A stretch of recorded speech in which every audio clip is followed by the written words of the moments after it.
Copyright disclaimer under Section 107 of the Copyright Act 1976. Allowance is made for fair use for purpose, such as criticism, commenting, Ed, news, give us reporting, your last thoughts as teaching, we watch scholarship, here and as, research. J.D. Vance is Fair off in the use wings is for the use moment. permitted There by he is. copyright statute that might otherwise be infringing.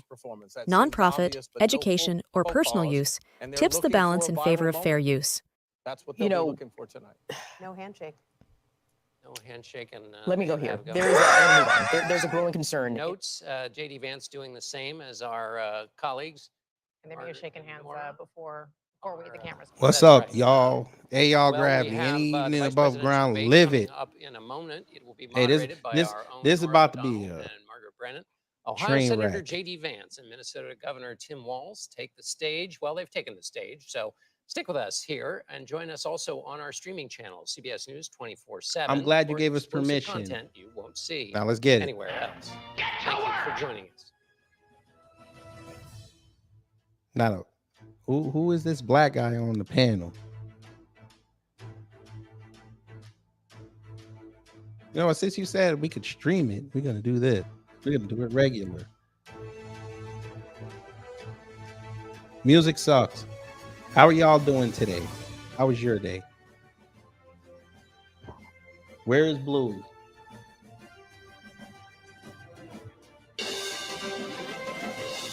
Tonight, with just over a month to go until Election Day, the first and only meeting between the two men who hope to become Vice President of the United States, Democratic Governor Tim Walz of Minnesota and Republican Senator J.D. Vance of Ohio. Now, this is likely the final debate of this election cycle, and voting is already underway in 20 states. CBS News polling shows this remains a race either presidential candidate could win. The CBS News Vice Presidential Debate. Jerry Cameron Wallow represents his nation, Victorian. We are ready to continue to build the future together. Who gets the goddamn? Let me introduce y'all real quick. Kels, Miss Nisi, Kira, Bruce, Shay Shell, hello, you seem new, but welcome. Shakur, D. Oh, they're doing it in New York? Oh, they're gonna run. Eddie Foster, Bruce, the Church of Black Power, Daniel. That's fine if he is. We don't care. He's a scumbag anyway. Both We of want them. to welcome our viewers on CBS, on other networks here in the U.S. Leonard. and around the world. We have a consequential Manhattan night Black. ahead, and our Hello. focus is the You got the issues Yankees hat. I that should matter block to you off that the because I'm a Mets voter. fan, but Let's welcome introduce the candidates. nonetheless. Minnesota's Democratic Governor Emperor Tim Rex, Walz, FBAMS, and Ohio's Republican Senator William J.D. Moran, Vance, Gamers tonight, Den, meeting for the first time. Mamas 2, Dark Titan. All right, let's get it. I'm Margaret. Oh, they Brennan. shook. In order to have a Oh, it's thoughtful about to get and lit. Civil debate. These are the rules that both campaigns have agreed to. Questions will be directed at one candidate who will have 2 minutes to respond. The other candidate will be allowed 2 minutes for rebuttal. Then each candidate will get another minute to make further points, with an additional 1 minute each at the discretion of the moderator. The primary role of the moderators is to facilitate the You know how long I've been waiting for this? enforce the Woo, I'm about to rules, make a and name for provide the myself here. candidates with the opportunity to fact-check claims made by each other. CBS News reserves the right to mute the candidates' microphones to maintain decorum. Baby, We they have said not they can shared the mute. They can questions mute or mics. topics This is with gonna the be fun. campaigns. Watch The JD Vance stage is complain set. that he Governor, kept getting Senator, muted. Watch. Thank you for joining us. Let's get started. Tonight, No, our they shut country their is mics facing off while several the other one was unfolding talking. crises. The Middle East is on the brink of war. Americans are suffering from the catastrophic impact of Hurricane Helene. Guess and now a some. labor strike as 25,000 dock workers from Maine to Texas are picketing. We're going to begin tonight with the Middle East. Margaret. Thank you, Norah. Why not abroad? Earlier today, Iran launched its largest attack yet on Israel, Oh my but that God. attack Well, failed. I'm gonna lose the stream thanks tonight. to the US and Israeli defensive action. President Biden has deployed Why should I more care? than 25,000 personnel and assets to that region over the past year to try to prevent a regional war. Their first question Iran to these is two weakened, is about what happened in the but the Middle East U.S. today. still considers it the largest state sponsor of terrorism in the world, and it has drastically reduced the time it would take Why to does this develop a old nuclear woman look weapon. like It she is finna down fall now asleep? to 1 or 2 weeks' time. Governor Walz, if you were the final voice in the Situation Room, would you support or oppose a preemptive strike by Israel on Iran. You have 2 minutes. Well, thank you. And thank you for those joining at home tonight.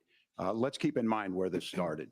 October 7th, Hamas terrorists massacred over 1,400 Israelis. and Okay, took prisoners. that's fine. We know the story. Let's get to the Iran, show. Israel's ability to be able to defend itself is absolutely fundamental. Getting its hostages back, fundamental, and ending the humanitarian crisis in Gaza. But the expansion of Israel and its proxies is an absolute fundamental necessity for the United States to have the steady leadership there. You saw it experienced today, where along with our Israeli partners and our coalition, Kamami really rubbed off on this man. He don't answer no questions. But what's fundamental here is We don't need the that story. steady leadership Yes is or gonna no? matter. It's clear, and the world saw it on that debate stage a few weeks ago. A nearly 80-year-old Donald Trump talking about Oh crowd my sizes is not God. what we Answer need the in this moment. question. But it's not just that. It's those that were closest to Donald Trump that understand how dangerous he is when the world is this dangerous. This got nothing to do with Chief of Staff Trump. John Kelly said that he was the most flawed human being he'd ever met. And both of his secretaries Maybe they of asked him, defense said, if you're going to do a and preemptive his strike national or are security you going to advisors negotiate. said he This should man be start talking nowhere about near Trump. the White House. Now, the person closest to them, Donald Trump, said he's Shut unfit for up the about highest Trump. office. Answer the That was Senator question. Vance. What we've seen out of Vice President Harris is we've seen steady leadership. We've seen a calmness that is able to draw on the coalitions to bring them together. Understanding that our allies matter. When our allies see Answer the Donald Trump question. turn towards Vladimir Putin, turn towards North Korea, when we start to see that type of fickleness around holding the coalitions together, we will stay committed. Be quiet! We will protect our forces and our allied forces, and there will be consequences. Governor, your He didn't time even is answer up. the Senator question. Vance, the same question. Would you support or oppose a preemptive strike by Israel on Iran? You have 2 minutes. So, Margaret, I want to answer the question. First of all, thanks, Governor. Thanks to CBS for hosting the debate. And thanks, most importantly, to the American people who are watching this evening and caring enough about this country to pay attention to this vice presidential debate. I want to answer the question, but I want to actually give an introduction to myself a little bit. Nobody cares. Answer the question. We don't care about who you are. Answer the question. Class family. My mother required food assistance for periods of her life. My grandmother required Social Security help to raise me. And she raised me in part because my own mother struggled with addiction for a big chunk of my early life. I went to college on the GI Bill after I enlisted in the Marine Corps and served in Iraq. And so I stand here asking to be your vice president with extraordinary gratitude for this country, for the American dream that made it possible for me to live my dreams. And most importantly, I know that a lot of you are worried about the chaos in the world and the feeling that the American dream is unattainable. I want to try to convince you tonight over the next 90 minutes that if we Go get something to drink. We're going to be here a while. If we get Donald Trump back in the White House, the American dream is going to be attainable once again. Now, to answer this particular question, we have to remember that as much as Governor Walz just accused Donald Trump of being an agent of chaos, Donald Trump actually delivered stability in the world, and he did it by establishing effective deterrence. People were afraid of stepping out of line. Iran, which launched this attack, has received over $100 billion in unfrozen assets thanks to the Kamala Harris administration. What do they use that money for? They use it to buy weapons. But you were in Congress when they did that. And God forbid, potentially launching against the United States as well. Donald Trump recognized that for people to fear the United States, you needed peace through strength. They needed to recognize Answer the question. Yes, the United no. States global leadership would put stability and peace back. Deflection! Now, you asked about a preemptive strike, Margaret, and I want to answer the question. Look, it is up to Israel what they think they need to do to keep their country safe, and we should support our allies wherever they are when they're fighting the bad guys. No. I think that's the right approach to take with the Israel question. Thank you, Senator. So Governor you Walz, wait for do you care Israel to tell you what to respond do. any of the Say less. Well, look, Donald Trump was in office. We'll sometimes hear a revisionist history, but when Donald Trump was in office, it was Donald Trump who we had a coalition of nations that had boxed Iran's nuclear program in, the inability to advance it. Donald Trump pulled that program and put nothing else in its place. So Iran is closer to a nuclear weapon than they were before because of Donald Trump's fickle leadership. And when Iran Has shot nothing to do- down Trump an ain't American here. aircraft in international God. airspace, Donald Trump tweeted, because that's the standard diplomacy of Donald Trump. And when Iranian missiles did fall near U.S. troops and they received traumatic brain injuries, Donald Trump wrote it off as headaches.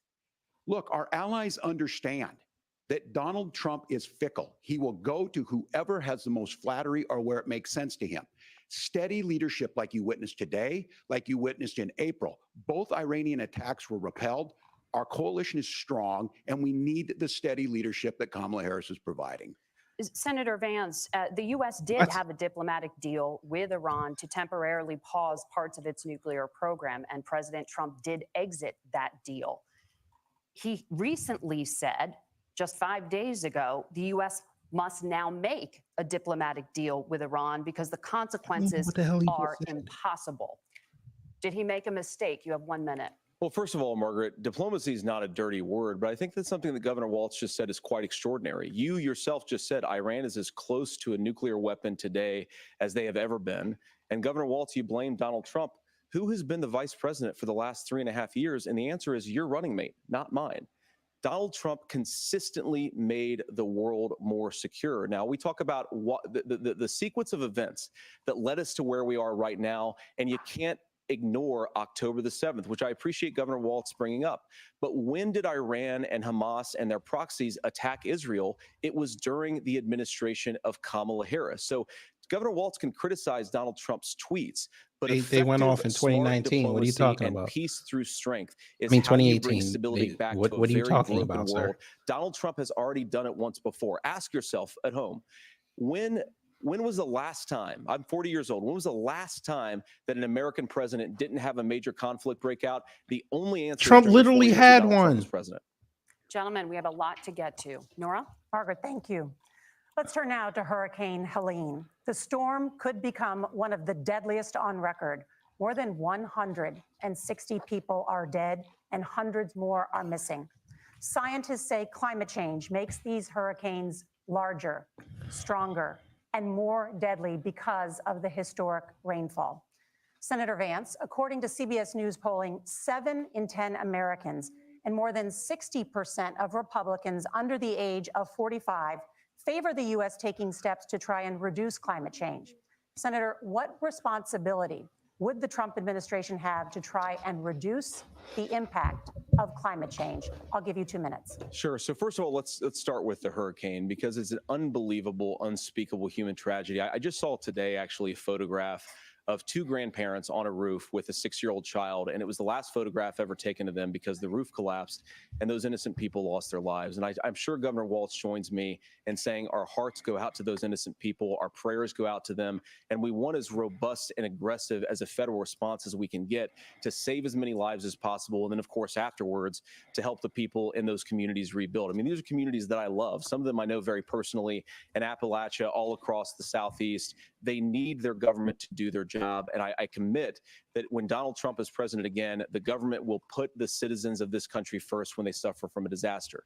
Now, Nora, you asked about climate change. I think this is a very important issue. Look, a lot of people are justifiably worried about all these crazy weather patterns. I think it's important for us, first of all, to say, Donald Trump and I support clean air, clean water. We want the environment to be cleaner and safer. But one of the things that I've noticed some of our Democratic friends talking a lot about is a concern about carbon emissions, this idea that carbon emissions drives all of the climate change.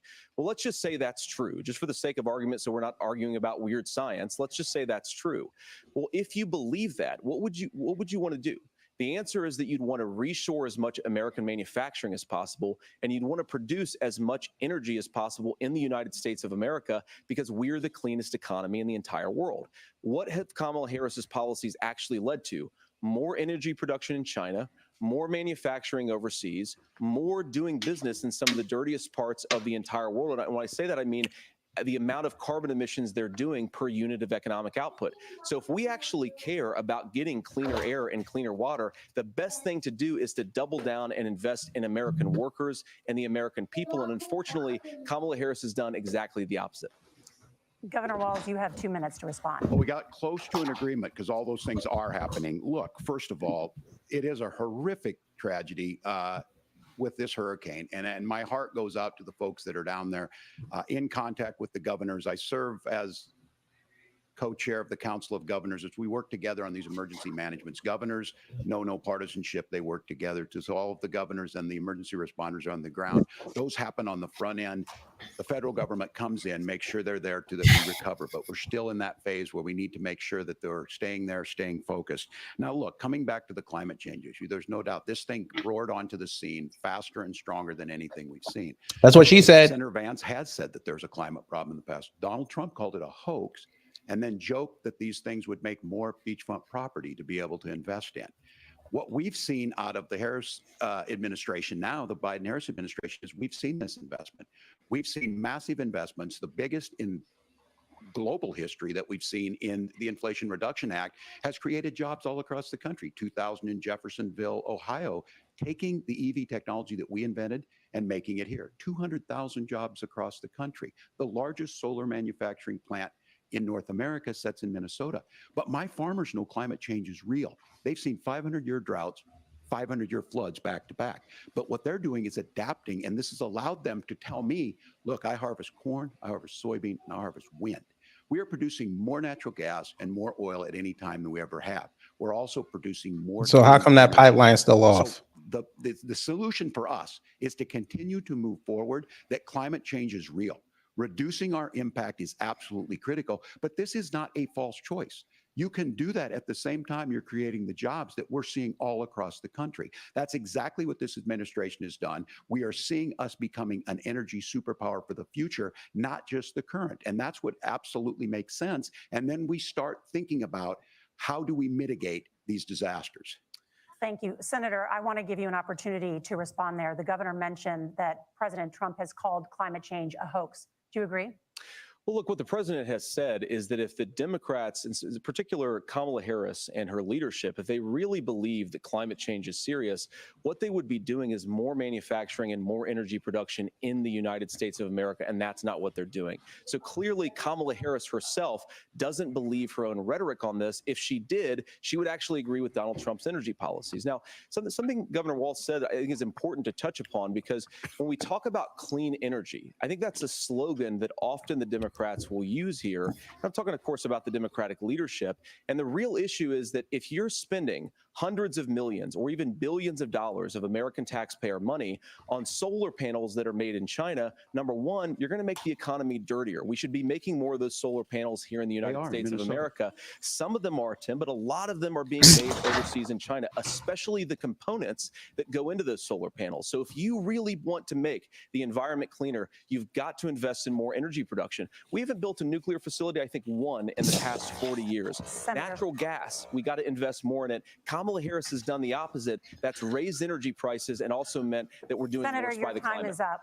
Governor, dinner's ready. Well, look, we're producing more natural gas than we ever have. There's no moratorium on that. We're producing more oil, but the folks know. And dinner's ready. Like I said again, these are not liberal folks. These are not folks that are Green New Deal folks. These are farmers that have been drought one year, massive flooding the next year. They understand that it makes sense. Look, our number one export cannot be topsoil from erosion from these massive storms. We saw it in Minnesota this summer.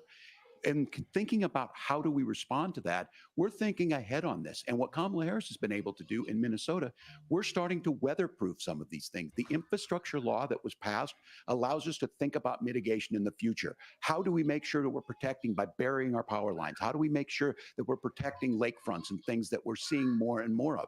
But to call it a hoax and to take the oil company executives, look at that look, screenshot, say, give me money for my campaign, I'm gonna get that back and I'll later. let you do whatever you want.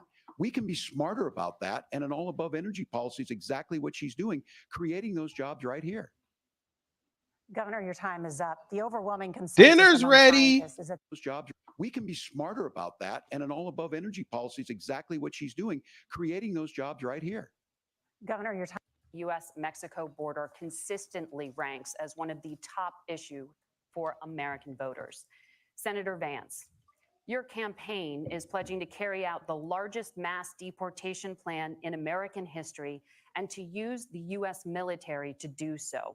Could you be more specific about exactly how this will work?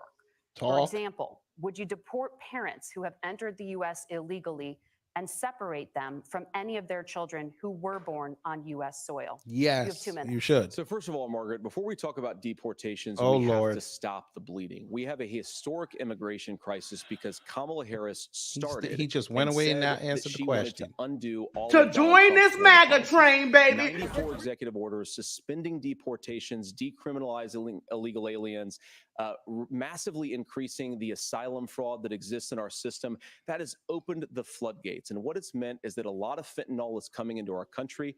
I had a mother who struggled with opioid addiction and has gotten clean.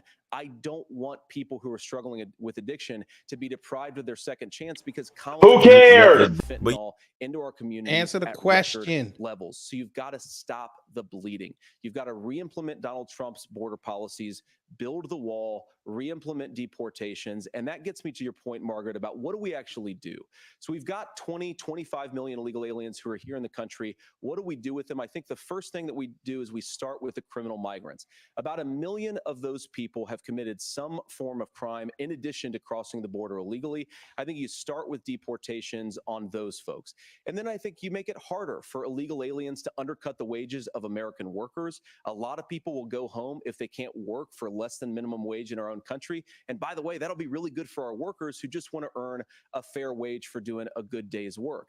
And the final point, Margaret, is you ask about family separation. Right now in this country, Margaret, we have 320,000 children that the Department of Homeland Security has effectively lost. Some of them have been sex trafficked. Some of them hopefully watch your are mouth. homes with their families. Some of them have been used as drug trafficking mules. The real family separation policy in this country is unfortunately Kamala Harris's wide open southern border. And I'd ask my fellow Americans to remember when she came into office, she said she was going to do this. Real leadership would be saying, you know what, I screwed up. We're going to go back to Donald Trump's border policies. I wish that she would do that. It would be good for all of us. Governor, do you care to respond to any of those specific allegations, including that the vice president is, quote, letting in fentanyl and using kids as drug mules, among other things regarding children? The drug mule is not true, but I will say about this, about the fentanyl, because He this said is drug a crisis, mules ain't this is true. an opioid crisis. And the good news on this is the last 12 months saw the largest decrease in opioid deaths in our nation's history. 30% decrease in Ohio, but there's still more work to do. But let's go back to this on immigration. Kamala Harris was the Attorney General of the largest state, a border state in California. She's the only person. Why are you bringing this up? She's vice president, sir. Transnational gangs for human trafficking and drug interventions. But look, we all want to solve this. Most of us want to solve this.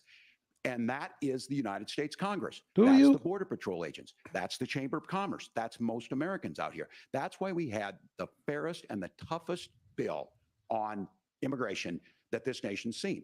It was crafted by a conservative senator from Oklahoma, James Lankford. I know him. He's super conservative, but he's a man of principle, wants to get it done.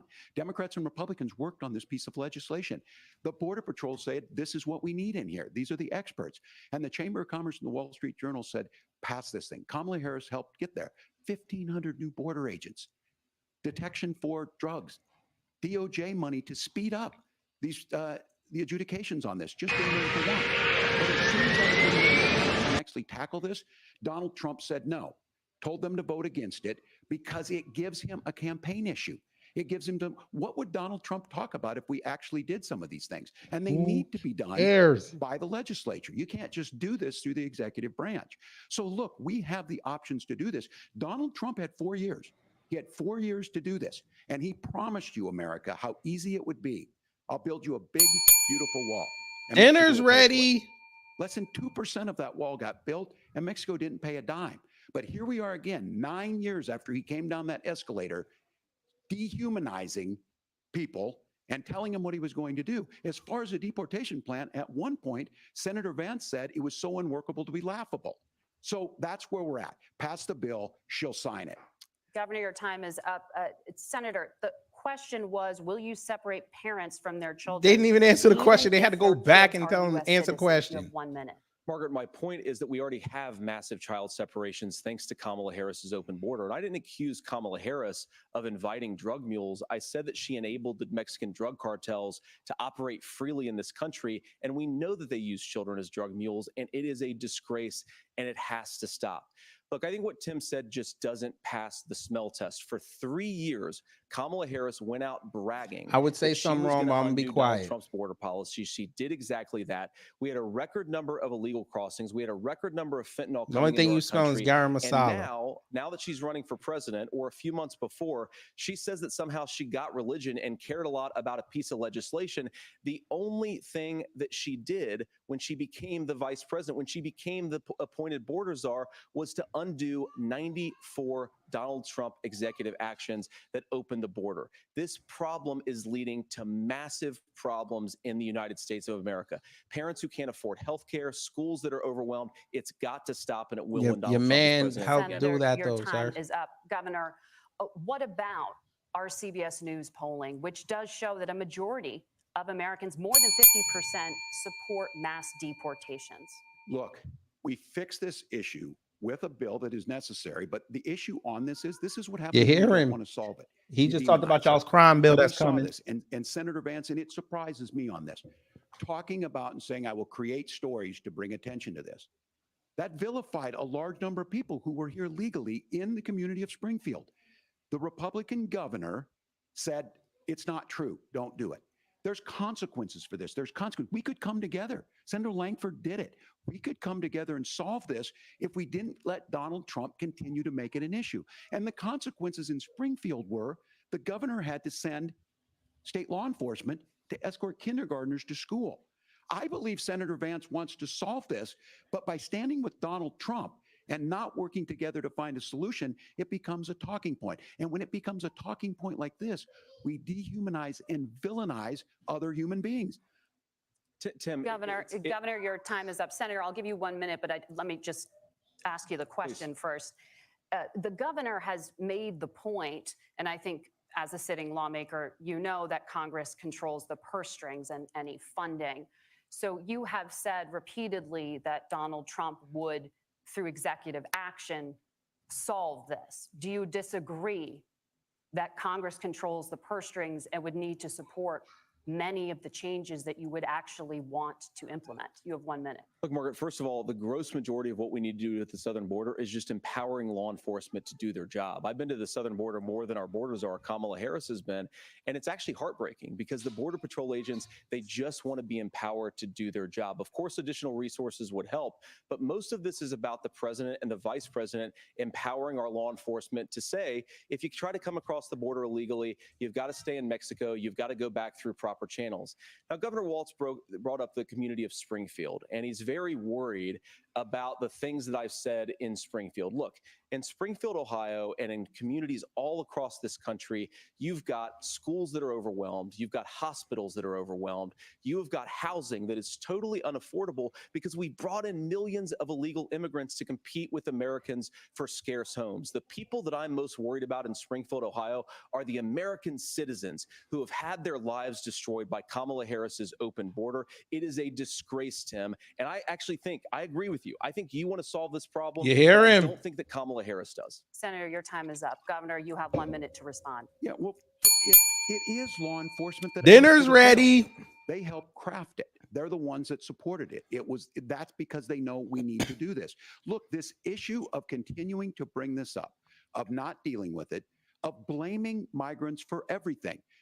On housing, we could talk a little bit about Wall Street speculators buying up housing and making them less affordable, but it becomes a blame. Look, this bill also gives the money necessary to adjudicate. I agree. It should not take 7 years for an asylum claim to be done. This bill gets it done in 90 days. Then you start to make a difference in this, and you start to adhere to what we know, American principles. I don't talk about my faith a lot, but Matthew 25:40 talks about, to the least amongst us you do unto me. I think that's true. Of Now you most bring Americans. Christianity They into it, simply want order Lord. to it. This bill does it. It's funded. It's supported by the people who do it. And it lets us keep our dignity about how we treat other people. Thank you, Governor. And just to clarify for our viewers, Springfield, Ohio does have a large number of Haitian migrants who have legal status, temporary protected status. Well, Nora? Margaret, but Thank you, no, Senator. We have so much. They I think tried it's it. important We're going to turn because out of the the- economy. Dinner's Senator. ready. The rules were that The you guys weren't economy, going to we're- fact check. And since you're fact checking me, I think it's important to say what's actually going on. So there's an application called the CBP One app. where you can go on as an illegal migrant, apply for asylum or apply for parole, and be granted legal status at the wave of a Kamala Harris open border wand. That is not a person coming in, applying for a green card and waiting for 10 years. That is the facilitation of illegal immigration. She over you, bruh. Thank you, Senator, for describing the legal process. We have so much to get to, Senator. Those We have laws so have been on much. the books since You know how long I've been waiting for this? The We CBP wanna have- One app has not been on the books. This is great. Gentlemen, the audience can't hear you because your mics are cut. We have so much we want to get That's to. Thank you for gangsta. explaining the legal process. Nora? Thank you, Margaret. The economy is a top concern for voters. Each of your campaigns has released an economic plan, so let's talk about the specifics. Governor Walz, Vice President Harris unveiled a plan that includes billions in tax credits for manufacturing, housing, and a renewed child tax credit. The Wharton School says your proposals will increase the nation's deficit by $1.2 trillion. How would you pay for that without ballooning the deficit? I'll give you 2 minutes. Yeah, thank you. And Kamala Harris and I do believe in the middle class because that's where we come from. We both grew up in that. We understand. So those of you out there listening tonight, you're hearing a lot of stuff back and forth, and it's good. It's healthy. That's what this is supposed to happen. You should be listening. How's this going to impact me? The bold forward plan that Kamala Harris put out there is talking about this housing issue. The one thing is there's 3 million new houses proposed under this plan with down payment assistance on the front end to get you in a house. A house is much more than just an asset to be traded somewhere. It's foundational to where you're at. And then making sure that the things you buy every day, whether they be prescription drugs or other things, that there's fairness in that. Look, the $35 insulin is a good thing, but it costs $5 to make insulin. They were charging $800 before this law went into effect. As far as the housing goes, I've seen it in Minnesota. 12% more houses in Minneapolis, prices went down on rent 4%. It's working.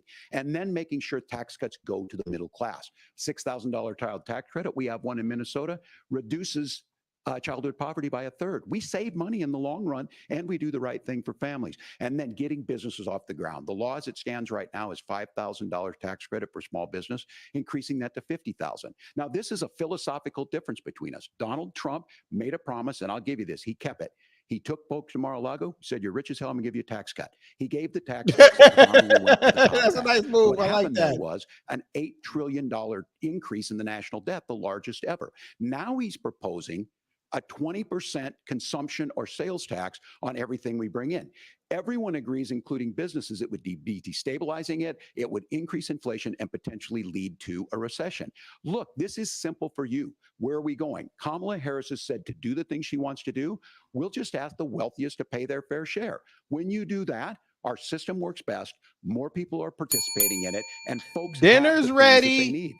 Senator, I want to give you a moment to respond on that. But similarly, the Wharton School has done an analysis of the Trump plan and says Why are you it coming would at this increase man? the nation's deficit by $5.8 trillion. My question is the same for you. How do you pay for all that without ballooning the deficit? I'll give you 2 minutes. Well, first of all, you're going to hear a lot from Tim Walz this evening, and you just heard it in the answer. A lot of what Kamala Harris proposes to do, and some of it, I'll be honest with you, it even sounds pretty good. Here's what you won't hear, is that Kamala Harris has already done it because she's been the vice president for 3.5 years. She had the opportunity to enact all of these great policies, and what she's actually done instead is drive the cost of food higher by 25%. Drive the cost of housing higher by about 60%, open the American southern border, and make middle-class life unaffordable for a large number of Americans. If Kamala Harris has such great plans for how to address middle-class problems, then she ought to do them now, not when asking for a promotion. How but is in she the going to job do it, the sir? American people How's she gave going to her do it? Is she 3.5 running the years country? ago. Are you about And to the tell fact us that that she's she running the isn't country? tells you a lot about how much you can trust her actual plans. Now, Donald Trump's economic plan is not just a plan, but it's also a record.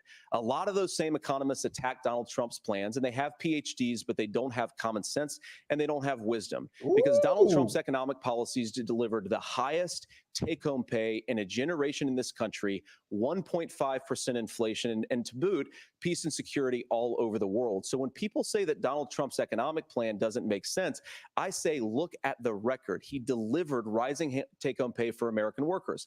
Now, Tim admirably admits that they want to undo the Trump tax cuts. But if you look at what was so different about Donald Trump's tax cuts, even from previous Republican tax cut plans, is that a lot of those resources went to giving more take-home pay to middle class and working class Americans. It was passed in 2017, and you saw an American economic boom unlike we've seen in a generation in this country. That is a record that I'm proud to run on, and we're going to get back to that common sense wisdom so that you can afford to live the American dream again. I know a lot of you are struggling. I know a lot of you are worried about paying the bills. It's going to stop when Donald Trump dinner's ready to this country. Governor, do you want to respond to that? What has Kamala Harris done for the middle class? Yeah, well, Kamala Harris's day one was Donald Trump's failure on COVID that led to the collapse of our economy. We were already before COVID in a manufacturing recession, but 10 million people out of work, largest percentage since the Great Depression.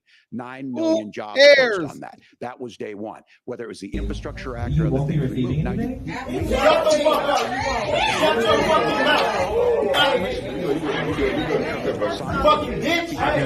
national security folks can't be trusted. Look, if you're going to be president, you don't have all the answers. Donald Trump believes he does. My pro tip of the day is this. If you need heart surgery, listen to the people at the Mayo Clinic in Rochester, Minnesota.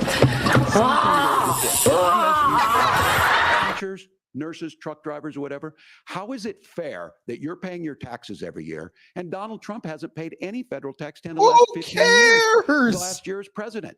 That's what's wrong with the system. Oh my God! And he's bragging I'm here about to that. tell you right We're now. just asking for fairness We don't in it. care. And Let me tell you, we don't care. You have a minute. Governor, you say trust the experts. But those same experts for 40 years said that if we shipped our manufacturing base off to China, we'd get cheaper goods. They lied about that. They said if we shipped our industrial base off to other countries, to Mexico and elsewhere, it would make the middle class stronger. They were wrong about that. They were wrong about the idea that if we made America less self-reliant, less productive in our own nation, that it would somehow make us better off, and they were wrong about it. And for the first time in a generation, Donald Trump had the wisdom and the courage to say to that bipartisan consensus, we're not doing it anymore. We're bringing American manufacturing back. We're unleashing American energy. We're going to make more of our own stuff. And this isn't just an economic issue. I mean, I've got 3 beautiful little kids at home, 7, 4, and 2, and I love them very much. We just want the money. But look, so many of the drugs, you guys, the pharmaceuticals that we put in the body you guys walk away. Are manufactured by nations that hate us. This has to stop, and we're not going to stop it by listening to experts. We're going to stop it by listening to common sense wisdom, which is what Donald Trump governed on. Senator, your time is up. Governor Walz, can you address that? I mean, voters say they trust Donald Trump on the economy more. Why? Well, if you're listening tonight and you want billionaires to get tax cuts, you heard what the numbers were.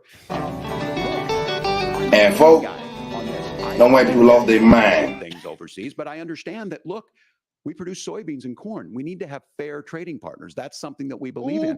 I think the thing that most concerns me on this is Donald Trump was the guy who created the largest trade deficit in American history with China. So the rhetoric is good. And a lot of white folk have demonstrated I'm in agreement with him on that. eloquently that they don't have I watched it in my communities, and we talked about that. But we had people undercutting the right to collectively bargain. We had right to work states made it more difficult. We had companies that were willing to ship it over, and we saw people profit. Folks that are venture capital in some cases, putting money into companies that were overseas. We're in agreement that we bring those home. The issue is Donald Trump is talking about it. Kamala Harris has a record, 250,000 more manufacturing jobs just out of the IRA. May I respond to that? Yes. So appreciate that. So if you notice, what Governor Walz just did is he said, first of all, Donald Trump has to listen to the experts. And then when he acknowledged that the experts screwed up, he said, well, Donald Trump didn't do nearly as good of a job as the statistics that's a gross generalization. that he did. So what Tim Walz is doing, Come on, Tim. Honestly, Tim, I think you got a tough job here because you've got to play whack-a-mole. You've got to pretend that Donald Trump didn't deliver rising take-home pay, which of course he did. You've got to pretend that Donald Trump didn't deliver lower inflation, which of course he did. And then you've simultaneously got to defend Kamala Harris's atrocious economic record, which has made gas, groceries, and housing unaffordable for American citizens. I was raised by a woman who would sometimes go into medical debt so that she could put food on the table in our household. I know what it's like to not be able to afford the things that you need to afford. We can do so much better. To all Now of he you talking about watching, he we raised can by his get mama. back to an Who America cares? that's affordable Your again. grandparents, We just got whatever. to get Who back to common cares? sense economic principles. I hope we have a conversation on healthcare then. Senator, Governor, Please. thank you. Margaret? We have a lot to get to ahead, gentlemen, on many topics. But right now, I want to talk about personal qualifications. The vice president is often the last voice the president hears before making consequential decisions. We want to ask you about your leadership qualities. Governor Walz, you said you were in Hong Kong during the deadly Tiananmen Square don't wanna protests in fuck. the spring of 1989. But Lie. Minnesota Public Radio and other media outlets are reporting that you actually didn't travel to Asia until August of that year. Can you explain that discrepancy? You have 2 minutes. well, and to the tell us folks why out you there who didn't lied. get at the top of this. Look, I grew up in small rural Nebraska, town of 400, town that you rode your bike with your buddies till the streetlights. He come already on, and I'm didn't even proud of answer the that service. question. I joined the National Guard at 17. Worked Who on family farm, cares? and then I Answer the used the GI question. Bill to become a teacher, passionate about it, a young teacher. My first year out, I got the opportunity in the summer of '89 to travel to China.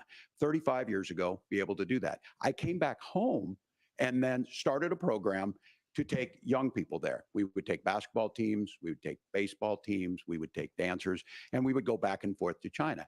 The issue for that was to try and learn. Who cares? My community knows who I am. They saw where I was at.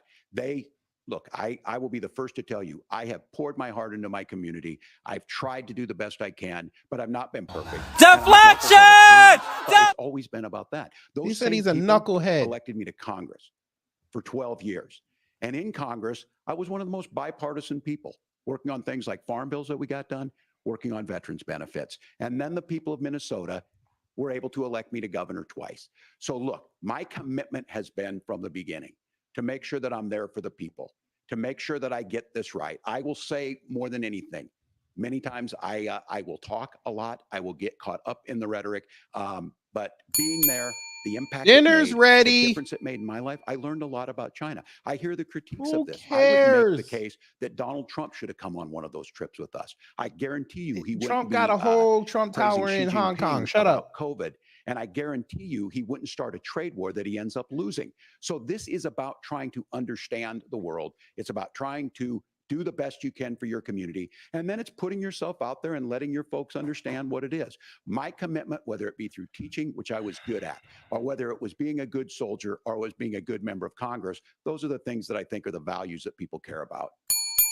Governor, Dinner's just to follow ready. up on that, the question was, can you explain the No, just discrepancy? all I said on this was I got there that summer and misspoke on this. So I will just. So I was in Hong Kong and China during the democracy protests. went in. Dude. And from that, I learned a lot of what needed to be in governance. Thank you, Governor. He didn't even Senator answer. Vance, He in spent 2 minutes talking about 2016, you himself called and your then running answered the mate question Donald and Trump didn't answer it. unfit for the nation's highest office, and you said he could be America's Hitler. I know you've been asked many times, and you've said you regret those comments and explained you We got then another voted 49 for Donald minutes of Trump this. in 2020. But the Washington Post reported new messages last week in which you also disparaged Trump's economic record while he was president, writing to someone in 2020, quote, Trump thoroughly failed to deliver his economic You did it though. populism. You did. You're now his running mate, and you've shifted many of your policy stances to align with his. If you become vice president, why should Americans trust that you will give Donald Trump the advice he needs to hear and not just the advice he wants to hear? Yo, fuck You have 2 nuts. minutes. Well, first of all, Margaret, because I've always been open. And sometimes, of course, I've disagreed with the president, but I've also been extremely open about the fact that I was wrong about Donald Trump. I was wrong, first of all, because I believed some of the media stories that turned out to be dishonest fabrications of his record. But most importantly, Donald Trump delivered for the American people. Rising wages, rising take-home pay, an You said economy what? that worked for normal Americans, a secure southern border, a lot of How'd things that work in frankly, that I 2020, didn't think sir? you'd be able to deliver on. And yeah, when you screw up, when you misspeak, when you get something wrong and you change your mind, you ought to be honest with the American people about it. It's one of the reasons, Margaret, why I've done so many interviews is because I think it's important to actually explain to the American people where I come down on the issues and what changed. Now, you pointed out the messages from 2020. Margaret, I've been extremely consistent that I think there were a lot of things that we could have done better in the Trump administration the first round if Congress was doing its job. I strongly believe, and I've been a United States Senator, that Congress is not just a high-class debating society. It's not just a forum for senators and congressmen to whine about problems. It's a forum to govern. So they don't on the border, on tariffs, for example, where I think that we could have done so much more if the Republican Congress and the Democrats in Congress had been a little bit better about how they govern the country. They were so obsessed with impeaching Donald Trump, they couldn't actually govern. And I want to talk about this tariff issue in particular, Margaret, because Tim just accused this of being a national sales tax. Look, the one thing, and you're probably surprised to hear me praising Joe Biden, but the one thing that Joe Biden did is he continued some of the Trump tariffs that protected American manufacturing jobs. And it's the one issue, the most pro-worker part of the Biden administration, it's the one issue where Kamala Harris has run away from Joe Biden's record. Think about this. If you're trying to employ slave laborers in China at $3 a day, you're going to do that and undercut the wages of American workers unless our country stands up for itself and says, you're not accessing our markets unless you're paying middle-class Americans a fair wage. Senator, your time is up. Dinner's ready. Thank you. Now to the issue of reproductive rights. Oh, Lord. Governor Walz, after Roe versus Wade was overturned, you signed a bill into law that made Minnesota one of the least restrictive states in the nation when it comes to abortion. Former President Trump said in the last debate that you believe abortion, quote, in the 9th month is absolutely fine. Yes or no? Is that what you support? I'll give you 2 minutes. That's not what the bill says, but look, this issue is what's on everyone's mind. Donald Trump. Who put this is all in motion. everyone? He brags about How are great you it at a was VP that he put debate the and you judges over here in speaking and overturned French? Roe versus Who Wade. is we? 52 years of personal time. And Who then is he we? tells us, oh, send it to the states. It's a beautiful thing. Amanda Zaworski Trust would me, disagree with you on it's a beautiful thing. Timmy, A young I ain't bride thinking in about abortion Texas right now. I'm waiting thinking for their about my child wallet. At 18 weeks, Let's she go. has a complication, a tear in the membrane. She needs to go in. The medical care at that point needs to be decided by the doctor. And that would have been an abortion. But in Texas, that would have put them in legal jeopardy. She went home, got sepsis, nearly dies, and now she may have difficulty having children. Or in Kentucky, Hadley Duvall, a 12-year-old child raped and impregnated by her stepfather. Those are horrific. Now, when God asked about that, Senator Vance said 2 wrongs don't make a right. There is no right in this. So in Minnesota, what we did was restore Roe versus Wade. We made sure that we put women in charge of their health care. But look, this is not where, if you don't know Amanda or a Hadley, you soon will. Their Project 2025 is going to have a registry of pregnancies. It's going to make it Stop more pissing me difficult, off. if You're not impossible, to get contraception. Get the fuck away from and me. limit access, if not eliminate access to infertility treatment. For so many of you out there listening, me included, infertility treatments all are why walk I have a backwards child. while people are walking That's fucking nobody forward. else's business, but those things are being proposed. And the catch-all on this is, well, the states will decide what's right for Texas might not be right for Washington. That's not how this works. This is basic human right. We have seen maternal Abortion is a mortality basic human right. skyrocket in Texas, outpacing many other countries in the world. This is about health. Dinner's ready. We are ranked first in healthcare for a reason. We trust women. We trust doctors. Senator, do you want to respond to the governor's claim? Will you create a federal pregnancy monitoring agency? No, Nora, certainly we won't. And I want to talk about this issue because I know a lot of Americans care about it, and I know a lot of Americans don't agree. Just wanted to ask someone like you, do you get much? I grew up in a working class family in a neighborhood where I knew a lot of young women who had unplanned pregnancies and decided to terminate those pregnancies because they feel like they didn't have any other options. And, you know, one of them is actually very dear to me. And I know she's watching tonight, and I love you. And she told me something a couple years ago that she felt like if she hadn't had that abortion, that it would have destroyed her life because she was in an abusive relationship. And I think that what I take from that as a Republican who proudly wants to protect innocent life in this country, who proudly wants to protect the vulnerable, is that my party, we've got to do so much better of a job at earning the American people's trust back on this issue where they frankly just don't trust us. And I think that's one of the things that Donald Trump and I are endeavoring to do. I want us as a Republican Party to be pro-family in the fullest sense of the word. I want us to support fertility treatments. I want us to make it easier for moms to afford to have babies. I want it to make it easier for young families to afford a home so they can afford a place to raise that family. And I think there's so much that we can do on the public policy front just to give women more options. Now, of course, Donald Trump has been very clear that on the abortion policy specifically, that we have a big country and it's diverse. And California has a different viewpoint on this than Georgia. Georgia has a different viewpoint from Arizona. And the proper way to handle this, as messy as democracy sometimes is to let voters make these decisions, let the individual states make their abortion policy. And I think that's what makes the most sense in a very big, a very diverse, and let's be honest, sometimes a very, very messy and divided country.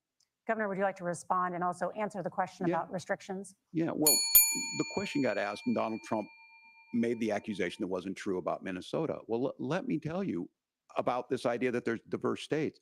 There's a young woman named Amber Thurman. She happened to be in Georgia, a restrictive state.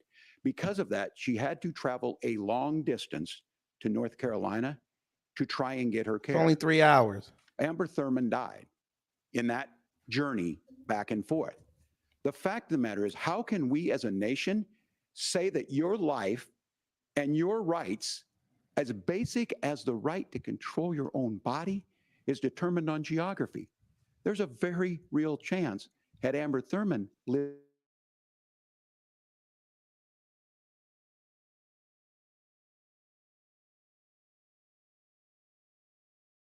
here is talking exactly the same. Donald Trump is trying to figure out how to get the political right of this. I agree with a lot of what Senator Vance said about what's happening. His running mate, though, does not, and that's the problem.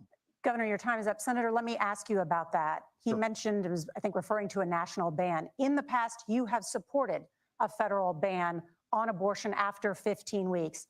In fact, you said if someone can't support legislation like that, quote, you are making the United States the most barbaric pro-abortion regime anywhere in the entire world. My question is, why have you changed your position?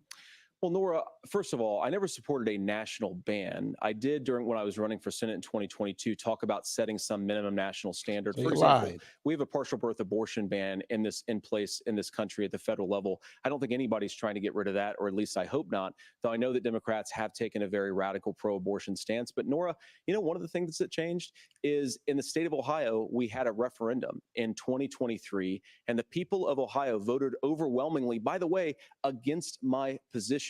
And I think that what I learned from that, Nora, is that we've got to do a better job at winning back people's trust. So many young women would love to have families. So many young women also see an unplanned pregnancy as something that's going to destroy their livelihood, destroy their education, destroy their relationships. And we have got to earn people's trust back. And that's why Donald Trump and I are committed to pursuing pro-family policies, making childcare more accessible, making fertility treatments more accessible, because we've got to do a better job at that. And that's what real leadership is. Governor, your response. I'm going to respond on the pro-abortion piece of that. No, we're not. We're pro-women. We're pro-freedom to make your own choice. We know what the implications are to not be that. Women having miscarriages, women not getting the care, physicians feeling like they may be prosecuted for providing that care. And as far as making sure that we're educating our children and giving them options, Minnesota's a state with one of the lowest teen pregnancy rates. We understand that too. We know that the options need to be available, and we make that true. We also make it, we're a top 3 state for the best place to raise children. But these two things, to try and say that we're pro-children, but we don't like this, or you guys are pro-abortion, that's not the case at all. We are pro-freedoms for women to make their choices, and we're going, and Kamala Harris is making the case, to make options for children more affordable, a $6,000 child. Dinner's tax credit, ready. But we're not going to base that on the backs of making someone like Amber Thurman drive 600 miles to try and get health care. Senator? May I respond to that? First of all, Governor, I agree with you. Amber Thurman should still be alive, and there are a lot of people who should still be alive, and I certainly wish that she was. And maybe you're free to disagree with me on this and explain this to me. But as I read the Minnesota law that you signed into law, the statute that you signed into law, it says that a doctor who presides over an abortion where the baby survives, the doctor is under no obligation to provide life-saving care to a baby who survives a botched late-term abortion. That is, I think, That's whether not you're true. pro-choice or pro, it's about to get that is spicy. fundamentally barbaric, and that's why I use that word, Nora, is because some of what we've seen. Do you want to force Catholic hospitals to perform abortions against their will? Because Kamala Harris has supported suing Catholic nuns to violate their freedom of conscience. We can be a big and diverse country where we respect people's freedom of conscience and make the country more pro-baby and pro-family. But please. Yes, Governor, please respond. Look, this is one where there's always something there. This is a very simple proposition. These are women's decisions to make about their healthcare decisions, and the physicians who know best when they need to do this. Trying to distort the way a law is written to try and make a point, that's not it at all. What was I wrong This about, was- Governor? Please Talk tell your me, what stuff. was I Here wrong we about? go. the way the law is written. Look, I've given But this. how? I've given this advice on a lot of things that getting involved, getting engaged, that's been misread and it was fact checked at the last debate. But the point on this is there's a continuation of these guys to try and tell women or to get involved. I use this line on this, just mind your own business on this. Yeah. It worked best when Roe versus Wade was in place. When we do a restoration That's nice that of you Roe, said that, but you works want to best. That doesn't you want to be in us people's rooms just like the from conservatives. increasing funding for children. It doesn't increase us from making sure that once that child's born, like in Minnesota, they get meals, they get early childhood education, they get health care. So the hiding behind we're going to do all these other things when you're not proposing them in your budget. Kamala Harris is Sheriff proposing Clark, you them. ain't telling She's no proposing lies. all those things to make life easier for families. I asked a specific question, Governor. You gave me a slogan as a response. It's not the case. It's not true. That's not what the law says. So they fact checked it with President Trump. Gentlemen, there's a lot to discuss. you We have talking to to move like on, that? and we're going to be right back Talking with to much your more of ass. the CBS News vice presidential Oh, debate fuck in you, just nigga, a you talking moment. to like that?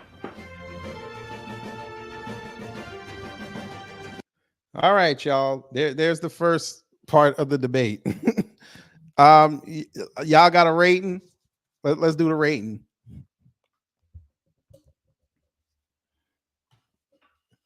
I'm gonna let y'all rate it. I got a rating. I want to see what y'all talking about.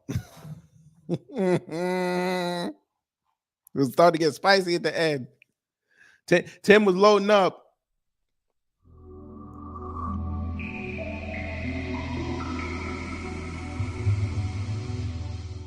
John G said a 7. We ain't see a 7 in wow, boy. Shakur said a 0. Honestly speaking, said 5. Ginger said an 8.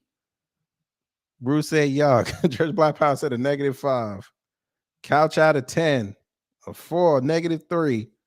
Lord have mercy. A 0. All right. I got one. Is what you expected? No. This is just the beginning. Oh, we know it's about to get spicy in that second half, boy. Hey, white people, why don't you ask them about reparations? I want to see some. I see a 2-0-0. Basura. 0. Change my thing to couch. All right. Oh, this is hilarious. Let me check on these WNBA scores real fast. Ooh. The Aces are down 2-0. Get some. It was actually a tighter game than the last one. Okay, Alicia Keys, I don't care that you were there. Yeah, get some.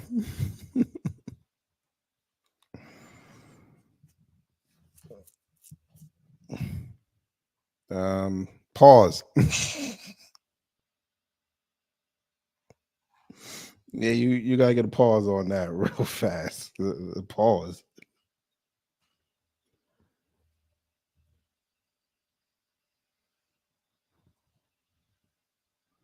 That's crazy. I can't believe you just said that. Pause.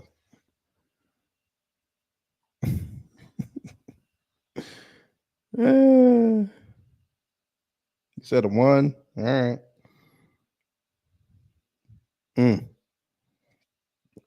I love how they were told to answer these questions, and then they sitting up there and they start talking about themselves.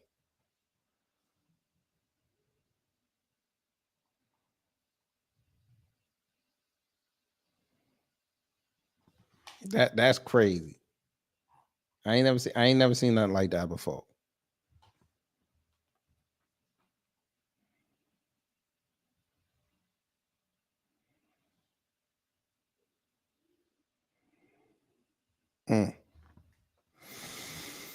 Oh, but anyway, how was y'all's day?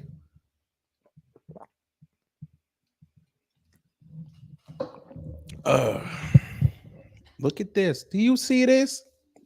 I'm telling you, when that crime bill show up, she's gonna be the deciding vote. You watch what I tell you. What the hell is Usher wearing? What was that?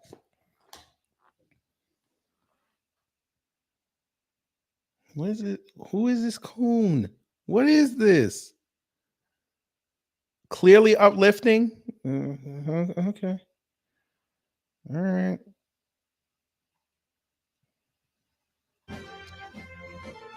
We back. Get to work! Welcome back to the CBS News Vice Presidential Debate. We want to turn now to America's gun violence epidemic. The leading cause of death for children and teens in America is by firearms. Senator Vance, you oppose most gun legislation that Democrats claim would curb gun violence. You oppose red flag gun laws and legislation to ban certain semi-automatic rifles, including AR-15s. So let me ask you, earlier this year, for the first time, the parents of a school shooter were convicted of involuntary manslaughter and sentenced to 10 years in prison. Yes, Do sir. you think holding parents responsible could curb mass shootings? I'll give you 2 minutes. Yeah, well, Nora, on that particular case, I don't know the full details, but I certainly trust local law enforcement and local authorities to make those decisions. I think in some cases, no, he the answer is didn't. going to be yes, and in some cases, the answer is going to be no. And the details really matter here, of course. He For don't know the example, if a full kid details. steals a gun, that's going to That what he just said. Steals a gun, that's going to be different than if a parent hands over a gun knowing that their kid is potentially dangerous. But look, I want to just CBS, there was 2 of them. Somebody else just got beautiful arrested. Little kids, and our oldest is now in 2nd grade. And like a lot of parents, we send our kids to school with such hope and such joy and such pride at their little faces on the first day of school. And we know, unfortunately, that a lot of kids are going to experience this terrible epidemic of gun violence. And of course, our hearts go out to the families that are affected by this terrible stuff. And we do have to do better. And I think that Governor Walz and I actually probably agree that we need to do better on this. The question is just, how do we actually do it? Now, here's something that really bothers me and worries me about this epidemic of violence. The gross majority, close to 90% in some of the statistics I've seen, of the gun violence in this country is committed with illegally obtained firearms. And while we're on that topic, we know that thanks to Kamala Harris's open border, we've seen a massive influx in the number of illegal guns run by the Mexican drug cartels. So that number, the amount of illegal guns in our country is higher today than it was 3.5 years ago. But what do we do about the schools? What do we do to protect our kids? And I think the answer is, and I say this not loving the answer, because I don't want my kids to go to school in a school that feels unsafe or where there are visible signs of security. But I unfortunately think that we have to increase security in our schools. We have to make the doors lock better. We have to make the doors stronger. We've got to make the windows stronger. And of course, we've got to increase school resource officers, because the idea And there's that so we more can cops. magically wave a You hear wand and 'em? take More guns out of cops. the hands of bad guys, it just doesn't fit with recent experience. So we've got to make our schools safer. And I think we've got to have some common sense bipartisan solutions for how to do that. Governor, you have 2 minutes. Well, I think all the parents watching tonight, this is your biggest nightmare. Look, I got a 17-year-old, and he witnessed a shooting at a community center playing volleyball. Those things don't leave you. As a member of Congress, Why he I shaking his sat head? That's in his my story. office, Shut up, dude. surrounded by dozens of the Sandy Hook parents, and they were looking at my 7-year-old picture on the wall. Their 7-year-old were dead, and they were asking us to do something. And look, I'm a hunter. I own firearms. The vice president is. We understand that the Second Amendment is there, but our first responsibility is to our kids to figure this out. In Minnesota, we've enacted enhanced red flag laws, enhanced background checks. and we can start to get data. But here's the problem. If we really want to solve this, we've got folks that won't allow research to be even done on gun violence. And this idea that we should just live with it, and here's what I do think, that this is a good start to the conversation. I 100% believe that Senator Vance hates it when these kids, it's abhorrent and Y'all it breaks had your years heart. to have I this agree with conversation. that. Y'all ain't But want to do it. That's not far enough when we know there are things that work. I've spent time in Finland and seen some Finnish schools. They don't have this happen, even though they have a high gun ownership rate in the country. There are reasonable things that we can do to make it. It's not infringing on your Second Amendment. Why should I care? In a sense, Kamala Harris, as an attorney general, worked on this issue. She knows that it's there. No one's trying to scaremonger and say we're taking your guns, but I ask all of you. She out literally there, said it, do sir. you want your schools hardened to look like a fort? Is that what we have to go? When we know there's countries around the world that their children aren't practicing these types of drills. They're being kids. We owe it to them to get a fix. These are things that shouldn't be that difficult. You can still keep your firearms and we can make a difference. We have to. If you're listening tonight, this breaks your heart. Senator. Tim, first of all, I didn't know that your 17-year-old witnessed a shooting. I'm sorry about that, and I hope that he's appreciate doing you saying okay. so. Christ have mercy. It is Christ awful. have mercy. And He I said appreciate it. what Tim said actually about Finland, because I do think it illustrates some of the frankly weird differences between our own country's gun violence problem and Finland. Is okay. First of all, we have way higher rates of mental health abuse or mental health. Here we go. Come on, substance keep abuse. going. We have way higher rates of depression, way higher rates of Keep anxiety. going. We unfortunately have a mental health crisis in this country that I really do think that we need to get to the root causes of, because I don't think it's the whole reason why we have such a bad gun violence problem, but I do think it's a big piece of it. Another driver of the gun violence epidemic, especially that affecting our kids, it doesn't earn as many headlines, but is the terrible gun violence problem in a lot of our big cities. There it And is. This is why we have to empower law enforcement. I was waiting for him to say it. Come on, say Put Chicago. them away and take gun offenders off the streets. Say I gun. think there's a Say whole Chicago. host of things that we can do here, but I do think at our schools we've got to talk about more security. Senator, thank you. Governor, surprised you he didn't say previously opposed Chicago. an assault weapons ban, but only later in your political career did you change your position. Why? Yeah, I sat in that office with those Sandy Hook parents. I've become friends with school shooters. I've seen it. Look, the NRA, What? I was an NRA guy for a long time. They used to teach gun safety. I'm of an age where my shotgun was in my car so I could pheasant hunt after football practice. That's not where we live today. And several things I want to mention on this. What are you is talking about? This is talking about parents cities right and where now it's with at. that same gun in The their truck number bed. one- What are you talking about? Where the most firearm deaths happen in Minnesota are rural suicides. And we have an epidemic of children getting guns and shooting themselves. And so we have, and we should look at all of the issues. Making sure folks have health care and all that, but I want to be very careful. This idea of Dreamcast Tim is stigmatizing waking mental health, up, family. just Let's because you have a get mental it. health issue doesn't mean you're violent. And I think what we end up doing is we start looking for a scapegoat. Sometimes it just is the guns. It's just the guns, and there are things that you can do about it. But I do think that He this said it's is the one, guns. and I think this is a healthy conversation. I think there's a capacity to find He solutions just on said this guns that kill work, people. protect Second Amendment, protect our children. That's our priority. Gentlemen, thank you. Margaret. Thank you, Nora. Wait, you're not gonna Let's let turn now rebuttal to on the that? top Come on, contributor come to on. JD inflation, say the high people cost kill of housing people. Go and ahead. rent. There's a shortage of more than 4 million homes in the United States. BlackRock. And that contributes to the high housing prices. BlackRock. Governor Walz, the Harris campaign promises a Hey, Kira, you gotta play Borderlands $25,000 3. They down have gun. payment They have assistance for guns that first-time have legs home now. buyers and a $10,000 tax credit. They also promise to build 3 million new homes. Where are you building these homes, and won't handing out that kind of money just drive up prices higher? No, it's 2 not minutes. handing out. We have, first, let me say this issue of housing, and I think those of you listening on this, the problem we've had is that we've got a lot of folks that see housing as another commodity. It can be bought up, it can be shifted, it can be Well, moved yeah, I watched around. BlackRock do it Those and are didn't not do a folks damn living in those thing. houses. Said, let them Those do of it you more. listening tonight, that house is a big deal. I bought and owned one house in my life. My mom still lives in the house where I was. And when I think of a house, I'm thinking of Christmas services after midnight mass where you go with your family. We need to make it more affordable. And one of the things, as I said, this program that the vice president is pushing forward and bringing a new way of approaching this is something we're doing in Minnesota from that lead. We in the state invested in making sure our housing was the biggest investment that we'd ever made in housing.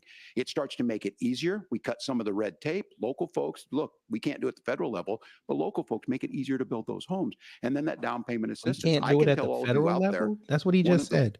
certainly for me, using the GI Bill was one thing, but a veteran's home loan, the big thing about a veteran's home loan is you don't have to pay the down payment.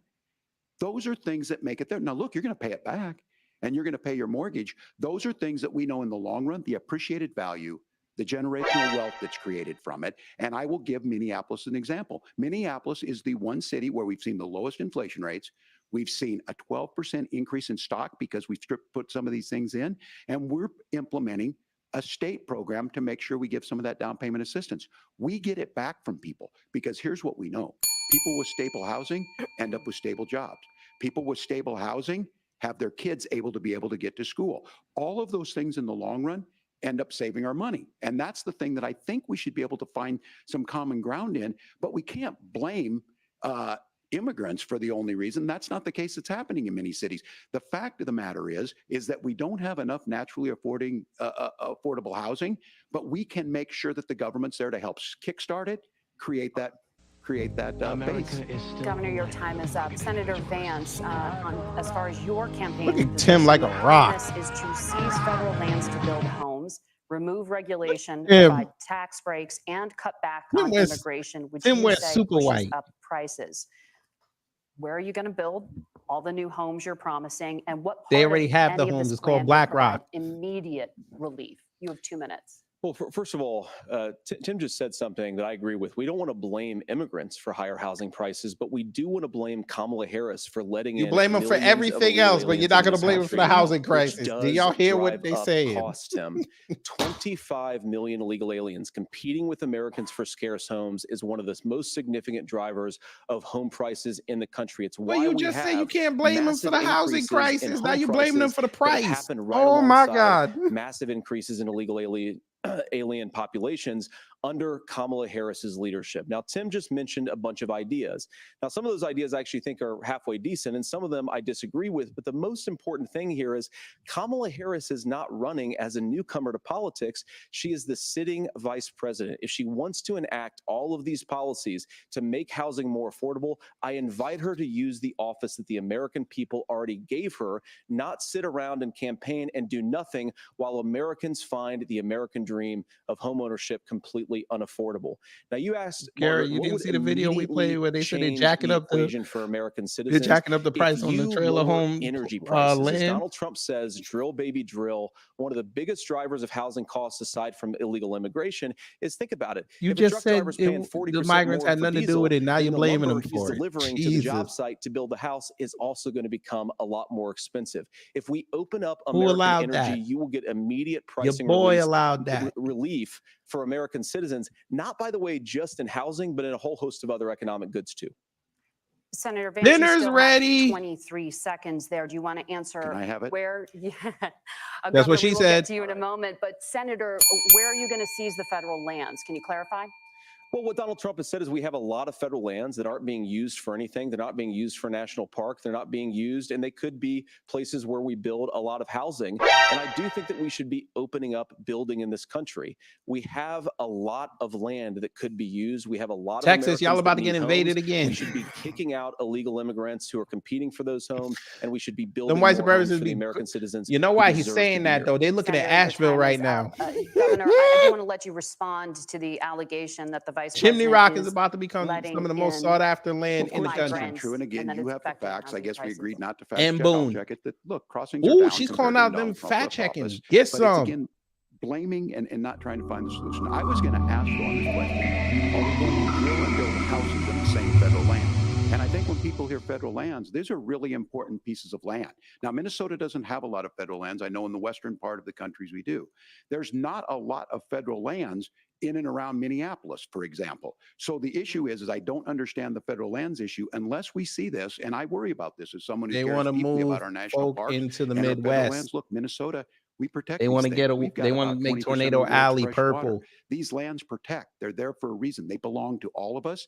But again, this is when you view housing and you view these things as commodities.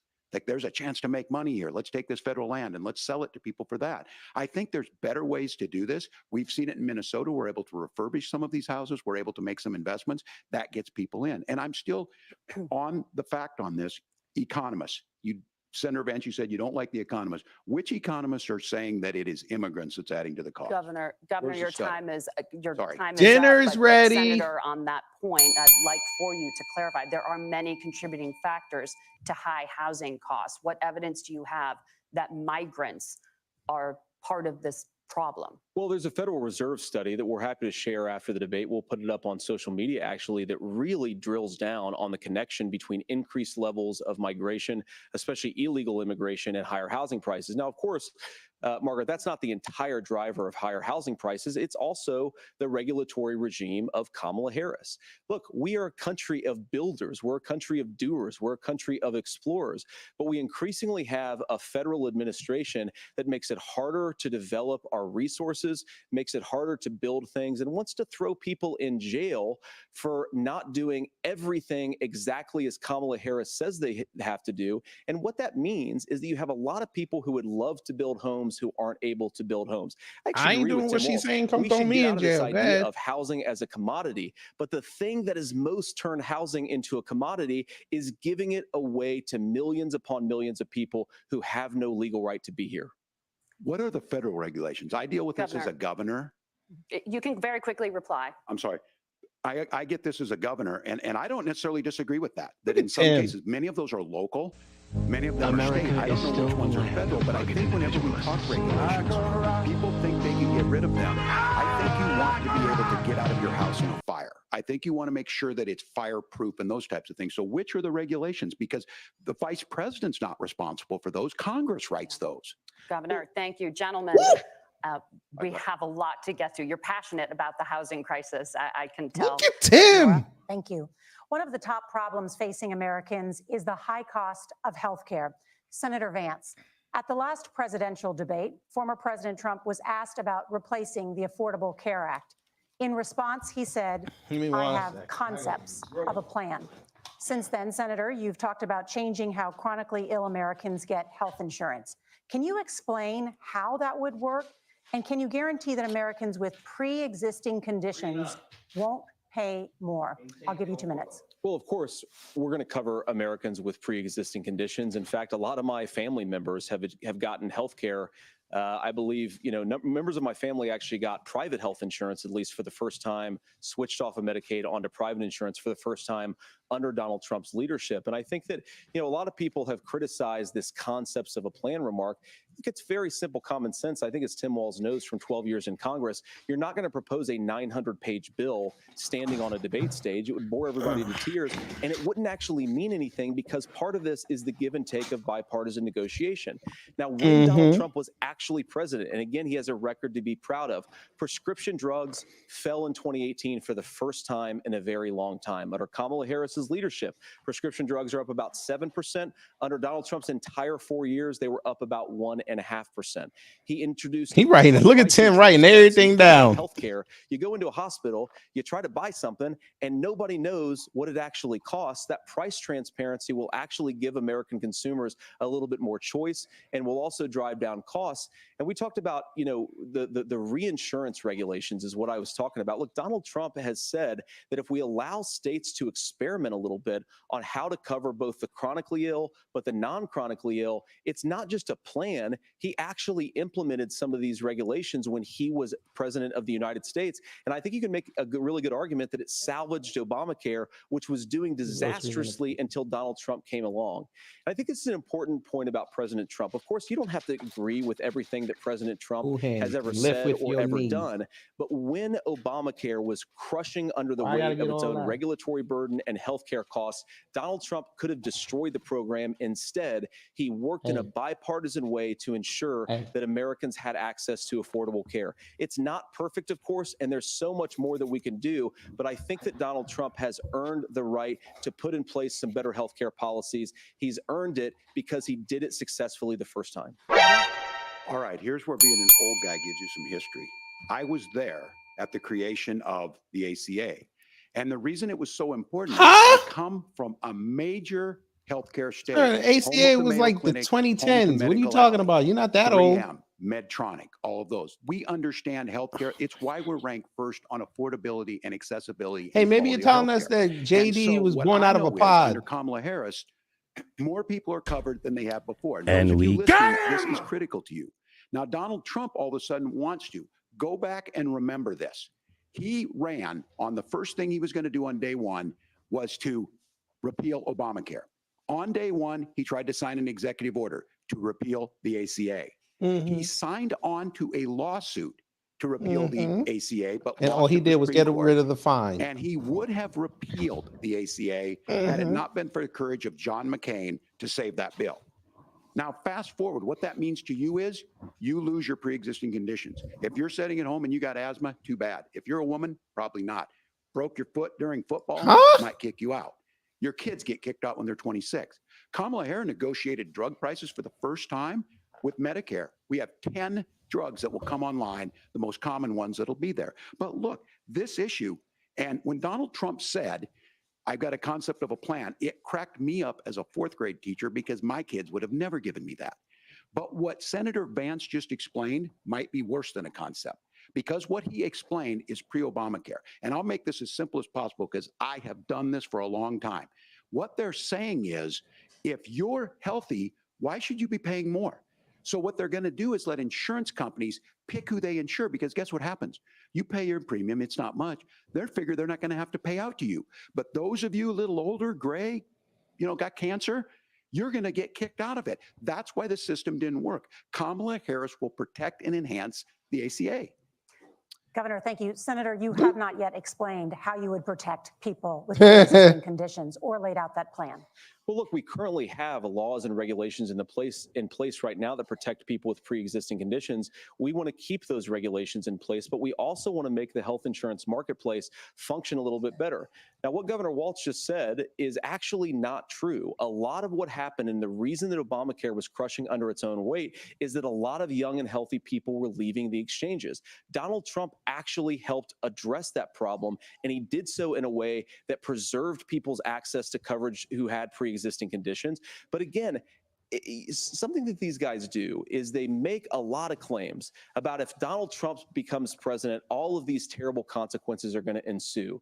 But in reality, Donald Trump was president. Inflation was low. Take-home pay was higher, and he saved the very program from a Democratic administration that was collapsing and would have collapsed absent his leadership. He did his job, which is dinner's ready, in a bipartisan way, and get results, not just complain about problems, but actually solve them.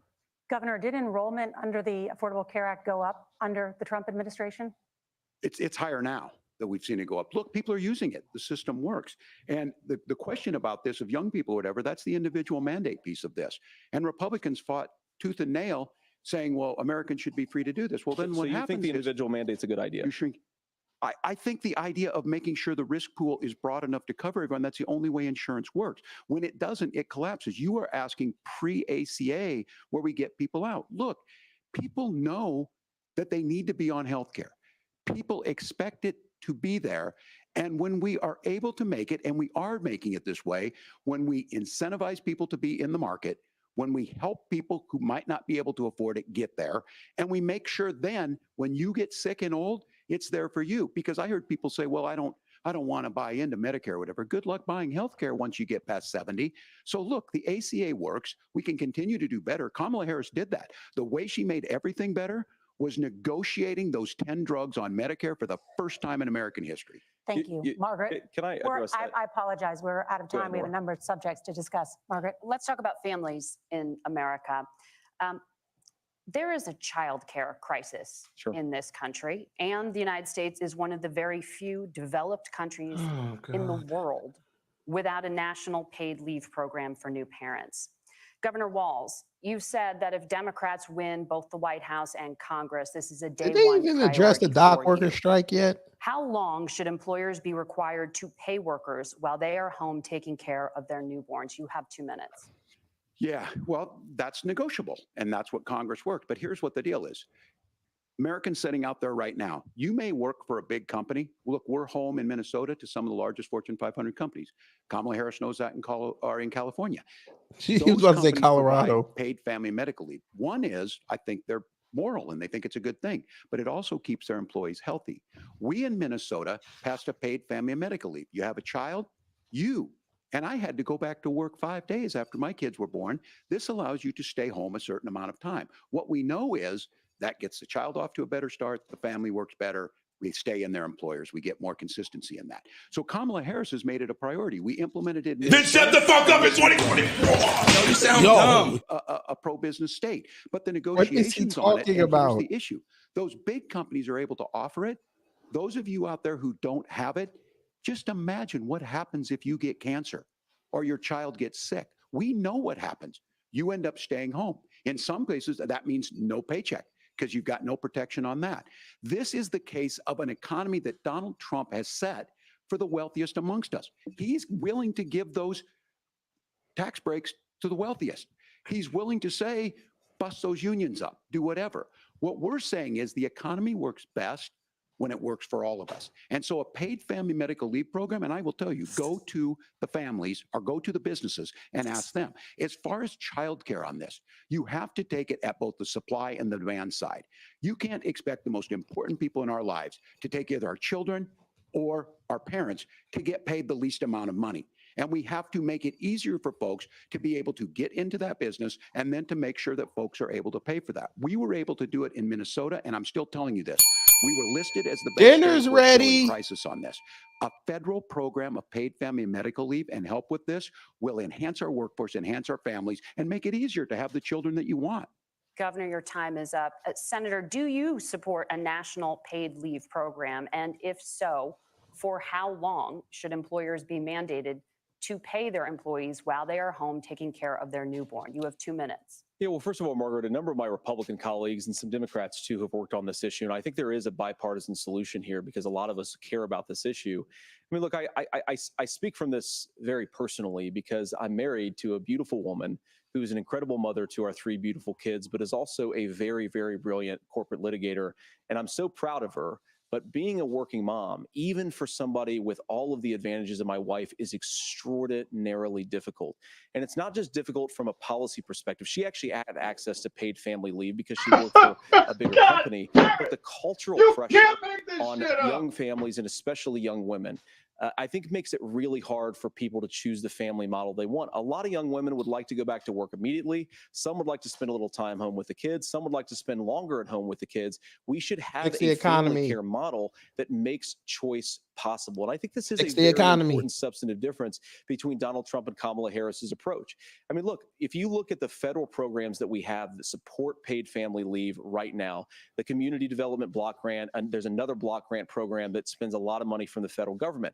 These programs only go to one kind of childcare model. Let's say you'd like your church maybe to help you out with childcare. Maybe you live in a rural area or an urban area and you'd like to get together with families in your neighborhood to provide childcare in the way that makes the most sense. You don't get access to any of these federal monies.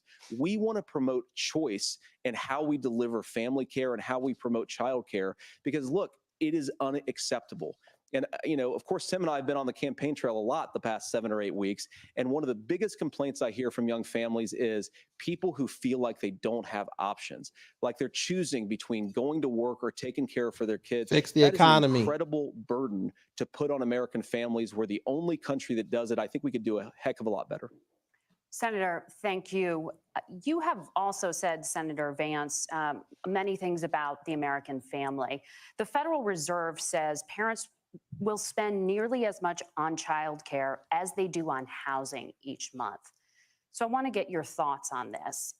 President Trump recently said, as much as childcare is talked about as being expensive, it's relatively speaking not very expensive compared to the kinds of numbers we'll be taking in. Is President Trump committed to the $5,000 per child tax credit that you have described? You have 1 minute. Well, what President Trump said, Margaret, I just want to defend my running mate here a little bit, is that we're going to be taking in a lot of money by penalizing companies for shipping jobs overseas and penalizing countries who employ slave laborers and then ship their products back into our country and undercut the wages of American workers. It's the heart of the Donald Trump economic plan. Cut taxes for American workers and American families. Cut taxes for businesses that are hiring and building companies in the United States of America, but penalize companies and countries that are shipping jobs overseas. That's the heart of the economic proposal. Dinner's ready. What President Trump is saying is that when we bring in this additional revenue with higher economic growth, we're going to be able to provide paid family leave, childcare options that are viable and workable for a lot of American families. Pause. Can you clarify how that will solve the childcare shortage? Well, because as Tim said, Tim's loading up. Childcare shortages, we just don't have enough resources going into the multiple people who could be providing family care options. And we're going to have to, unfortunately, look, we're going to have to spend more money. We're going to have to induce more people to want to provide childcare options for American families. And more money. Because the reason maybe you don't send it overseas. We have the money. Because you've got way too few people providing this very Your ticket also has some childcare tax credit proposals. Do you think Congress will agree to the $6,000 credit for newborns and $3,000 credit for children over the age of 6, No. as your campaign has promised? Is that No. realistic? Well, if these members of Congress are listening to anybody, I can tell you, and this is the biggest issue. Everybody listening tonight knows. I mean, I'm sure they were shocked to hear it's not that expensive. And let's be clear, whether it's $5,000 or $6,000, that pays you about 3 or 4 months. Let's be clear of where we're at on this. It's because we got out of an imbalance on this. We thought we were going to get by not paying people. I don't think Senator Vance and I are that far apart. I'm not opposed to what he's talking about on options. We've done scholarships types of things. I think we need to be open to making the case. But the issue here is, the question you asked is, you're not going to pay for it with these tariffs. That's just adding another $4,000 on the family and taking less. So not only do they not get the money to pay for that, they're $4,000 in the hole. That's Wharton School. That's his alma mater. And so I think the issue here is, if those members of Congress, I can't believe they're not. When I go to businesses, sure, they'll talk about taxes sometime, but they will lead with childcare and they will lead with housing, because we know the problem is, especially in a state like Minnesota, we need more workers because our economy is growing, but we need the workforce. Governor, thank you. We need to move on. Nora? Let's talk about the state of democracy, the top issue for Americans after the economy and inflation. After the 2020 election, President Trump's campaign and others filed 62 lawsuits contesting the results.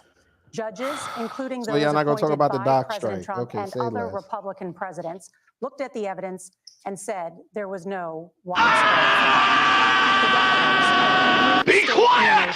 Shut up!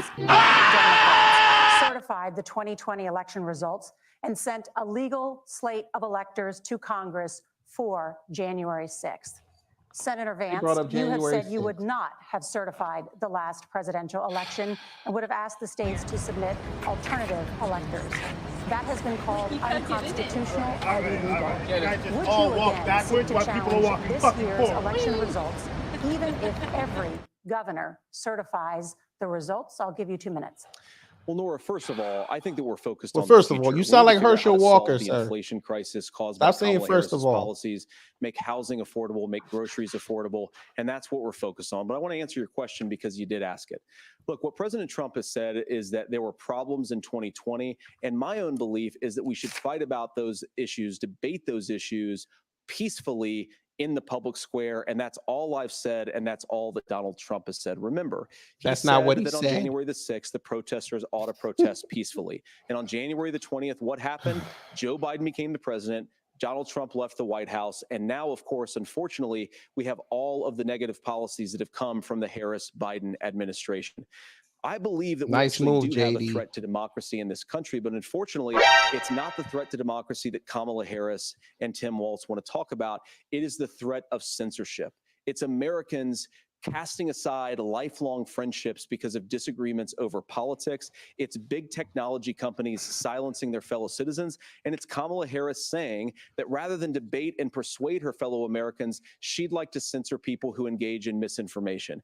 I think that is a much bigger threat to democracy than anything that we've seen in this country in the last 4 years, in the last 40 years.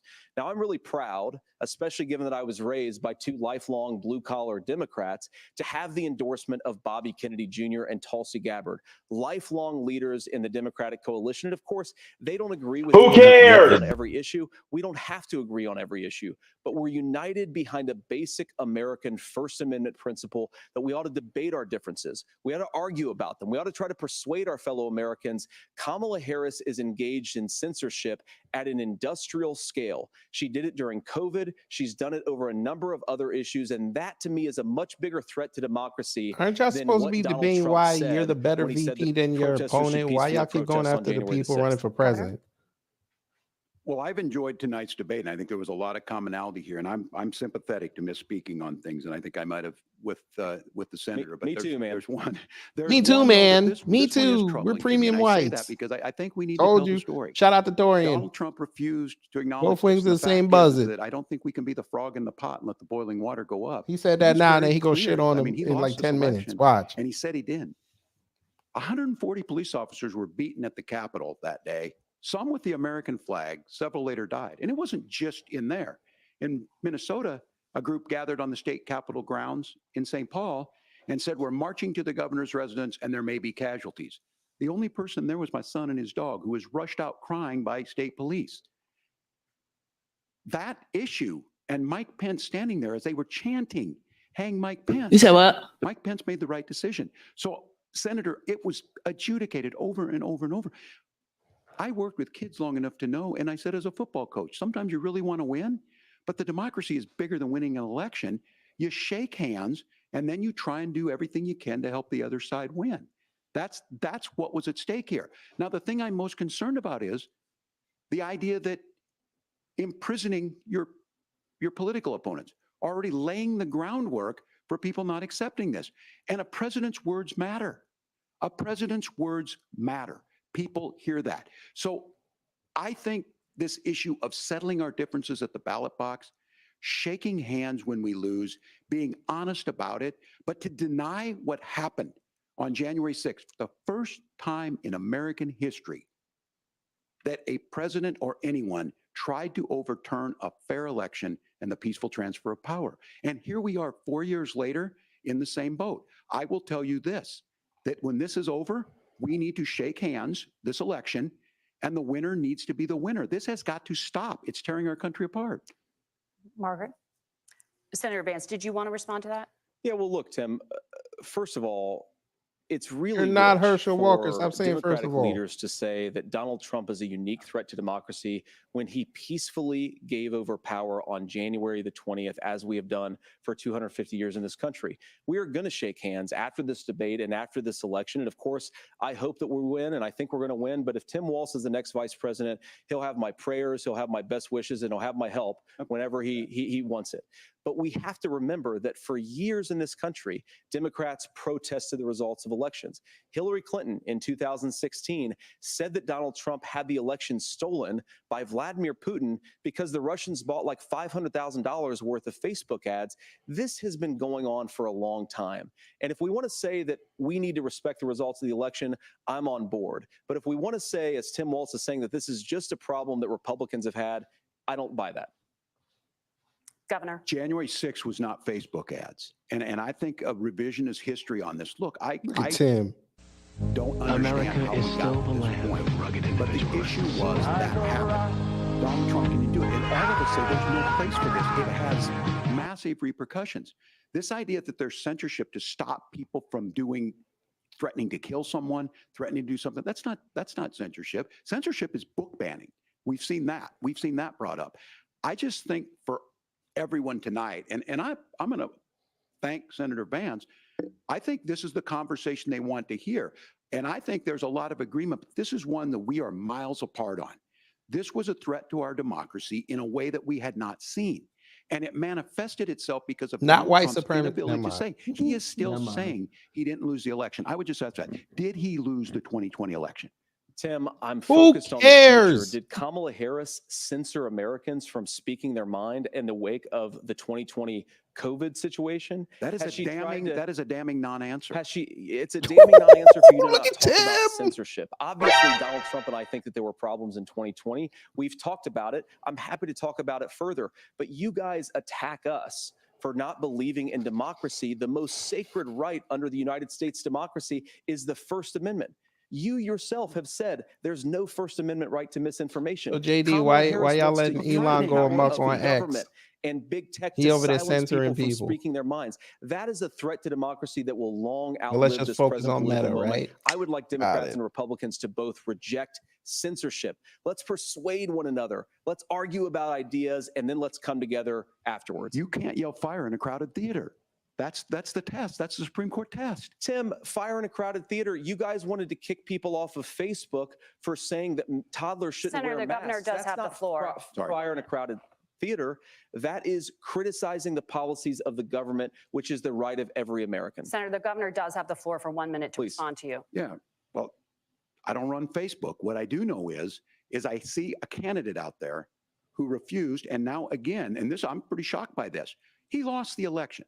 This is not a debate. It's not anything anywhere other than in Donald Trump's world. Because look, when Mike Pence made that decision to certify that election, that's why Mike Pence isn't on this stage. What I'm concerned about is, where is the firewall? He's not on this stage Trump? because he lost. Where is the firewall if he knows he could do anything, including taking an election? Will you stop and his singing vice Joe president's in the not gonna comment stand to it? thread? That's what we're asking you, America. Will you stand up? Will you keep your oath of office, even if the president doesn't? And I think Kamala Harris would agree. She wouldn't have picked me if she didn't think I would do that. Because of course that's what we would do. She So picked you America, so I think you've got a the really DNC picked clear you because you choice won't on this overshadow election her. of who's going to honor that democracy and who's going to honor Donald Trump. Governor, your time is up. Dinner's thank ready. You, gentlemen. We will be right back with both of our candidates. The CBS News There's more? Vice presidential debate This is supposed to be over at 10:30. I guess they really want to lead into local news, I guess. Look at Tim. All right, where are you rating the second part? They still ain't even talk about that dock worker strike. Jesus.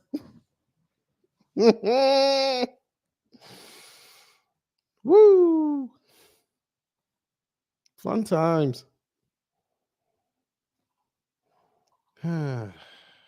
Jesus. I need something funny. Let me look. At least they answered more questions this time.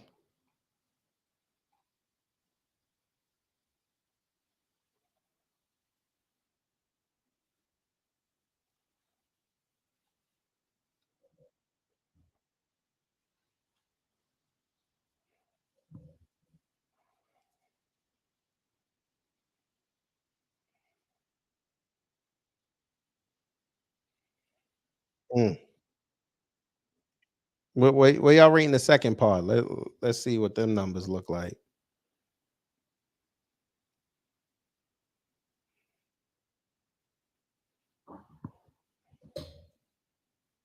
They over there kissing each other's asses now. I don't like that. Come on, start yelling at each other.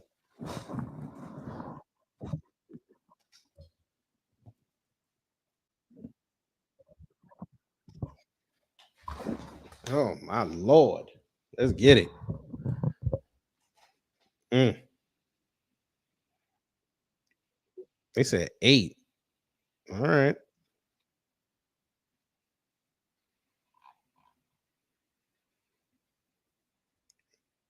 This was a lot better than the other one. I'll say that.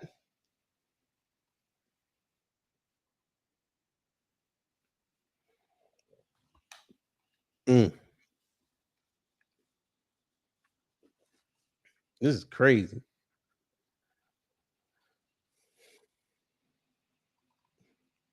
Oh, hey, before we get back to this, y'all want to see Sneeko get he got pressed up on?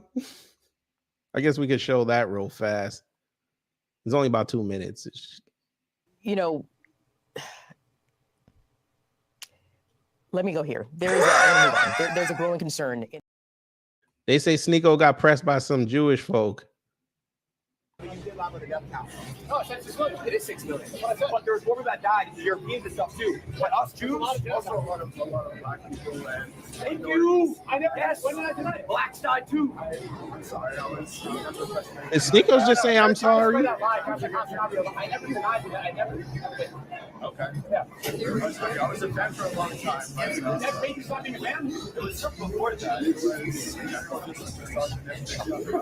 bro. Listen. It generally was. I remember. Look at Sneako getting pressed. I posted on my story. And I appreciate that video because of the shock value. And that's what I liked about your video essays. Well, the shock value went too far for you. It's not that it went too far. It's beyond that. It just spreads. Hitler did not like black people. You know that, right? Hitler liked black people. He didn't like anyone that wasn't Hitler. Think I'm an anti-Semite? I don't know. He's not. You know I'm good, though. My fellow Jew. Hey, is this dude on the clock and he presses Sneako? Sneako, how you get impressed by somebody that works hourly? Come on, bro.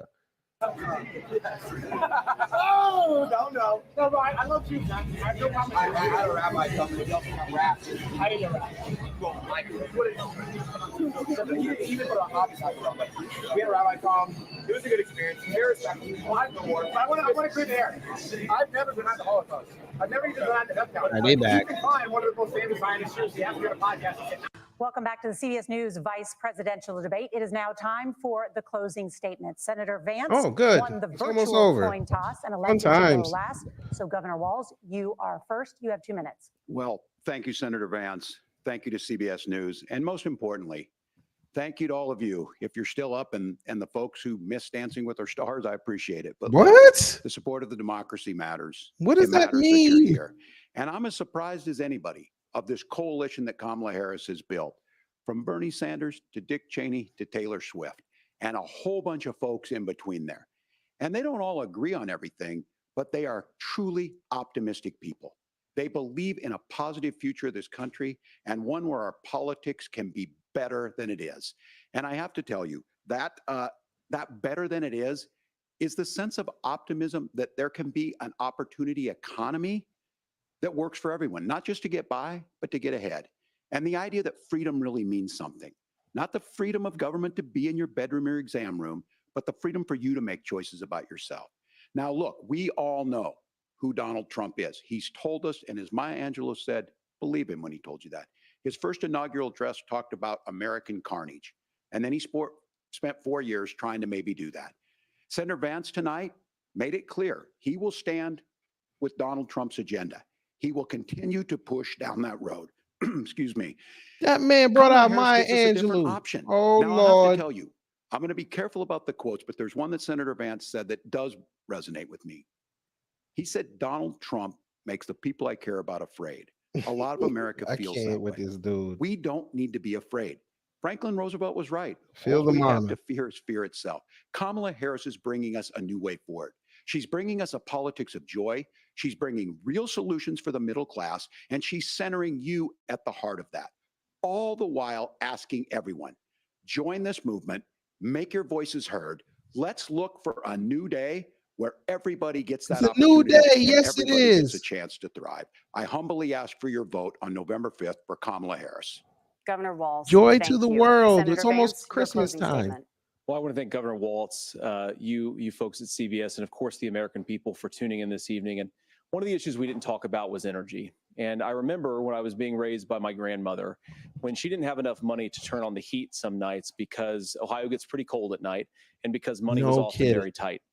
And I believe, as a person who wants to be your next vice president, that we are a rich and prosperous enough country where every American, whether they're rich or poor, ought to be able to turn on their heat. Not white or black. Of a cold winter night.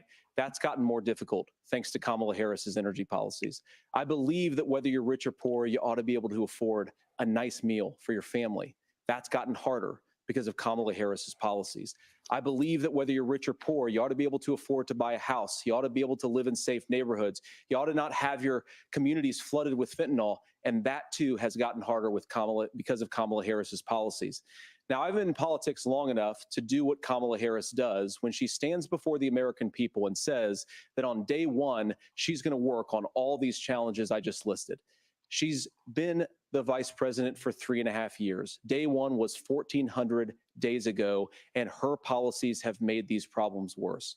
Now, I believe that we have the most beautiful country in the world. I meet people on the campaign trail who can't afford food, but have the grace and generosity to ask me how I'm doing and to tell me they're praying for my family. What that has taught me is that we have the greatest country, the most beautiful country, the most incredible people anywhere in the world.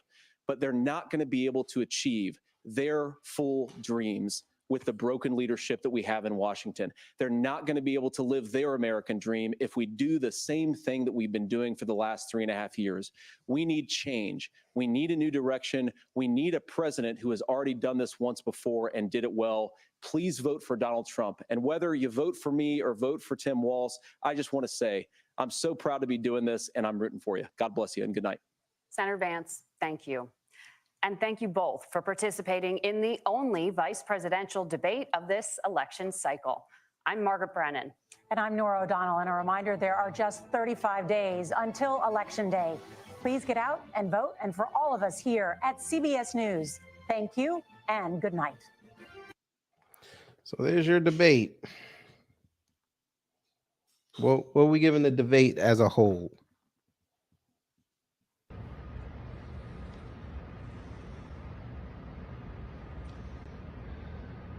This is how real it is to The Rock.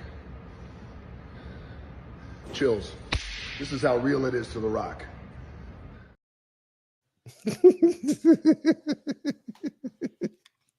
And adjustable too. When the nuke's gonna fly? Shit. Them nukes already flying. Bombs over Tehran. Israel out there threatening folk, talking about you made a big mistake. What if the U.S. don't pay you that money? Bombs over Tehran.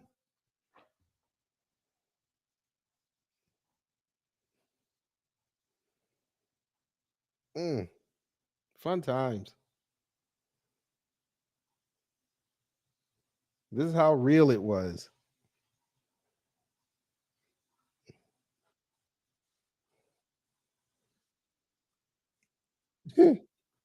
This is hilarious.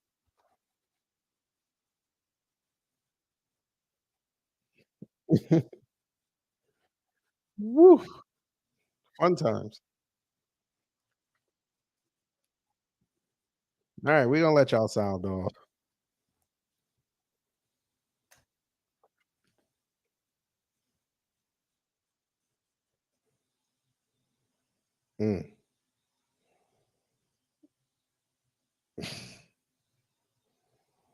Y'all ain't gonna get shit. That's what he told you. He ain't say nothing about no black folks except when he brought up gun violence. Big Democrat cities, aka that big bad Negro. That's the reason. He just didn't want to say it. What do I rate it? I already gave my rating. I'm gonna get again.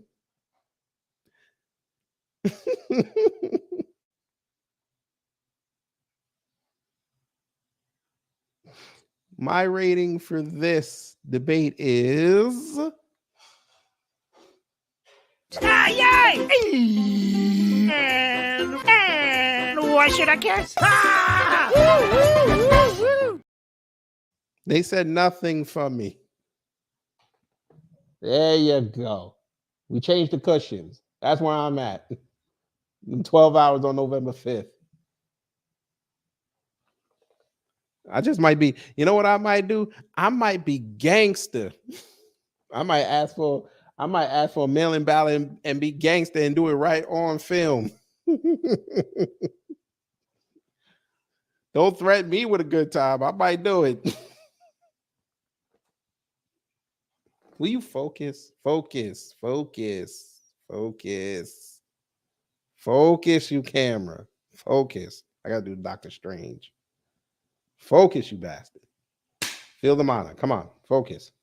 There you go.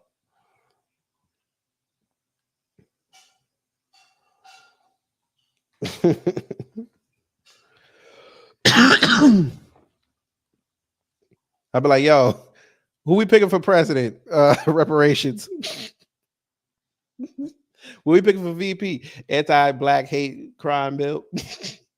And put that right in the envelope and send it out. Then the FBI come get me. William, I done told you they're not gonna mention BRICS. They can't. Again, I'm going to explain this to you real quick, family. They'll never mention BRICS because most of the American public does not even know BRICS exists.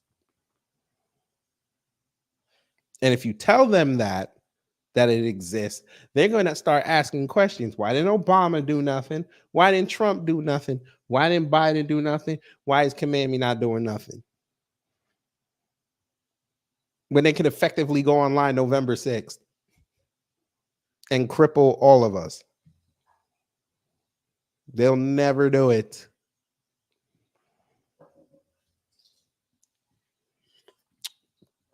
Here we go. You put all them names. Do you think the U.S. should continue supporting genocide?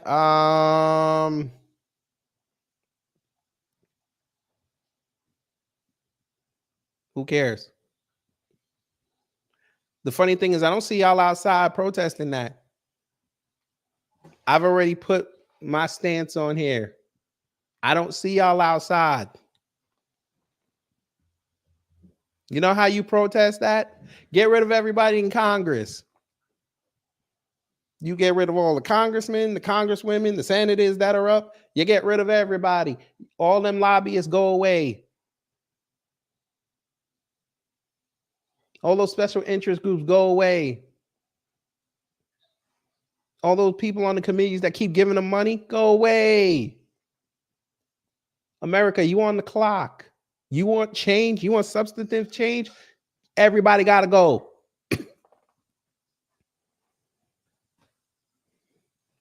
Everybody. Let Trump or Kamami deal with people they ain't never dealt with before. Let me see something. Show me something.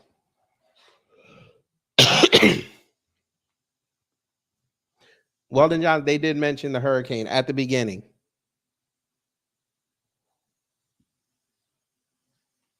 But they started with the Middle East. Because most Americans care about that. Is what you expected? No. This is just the beginning. Claim me.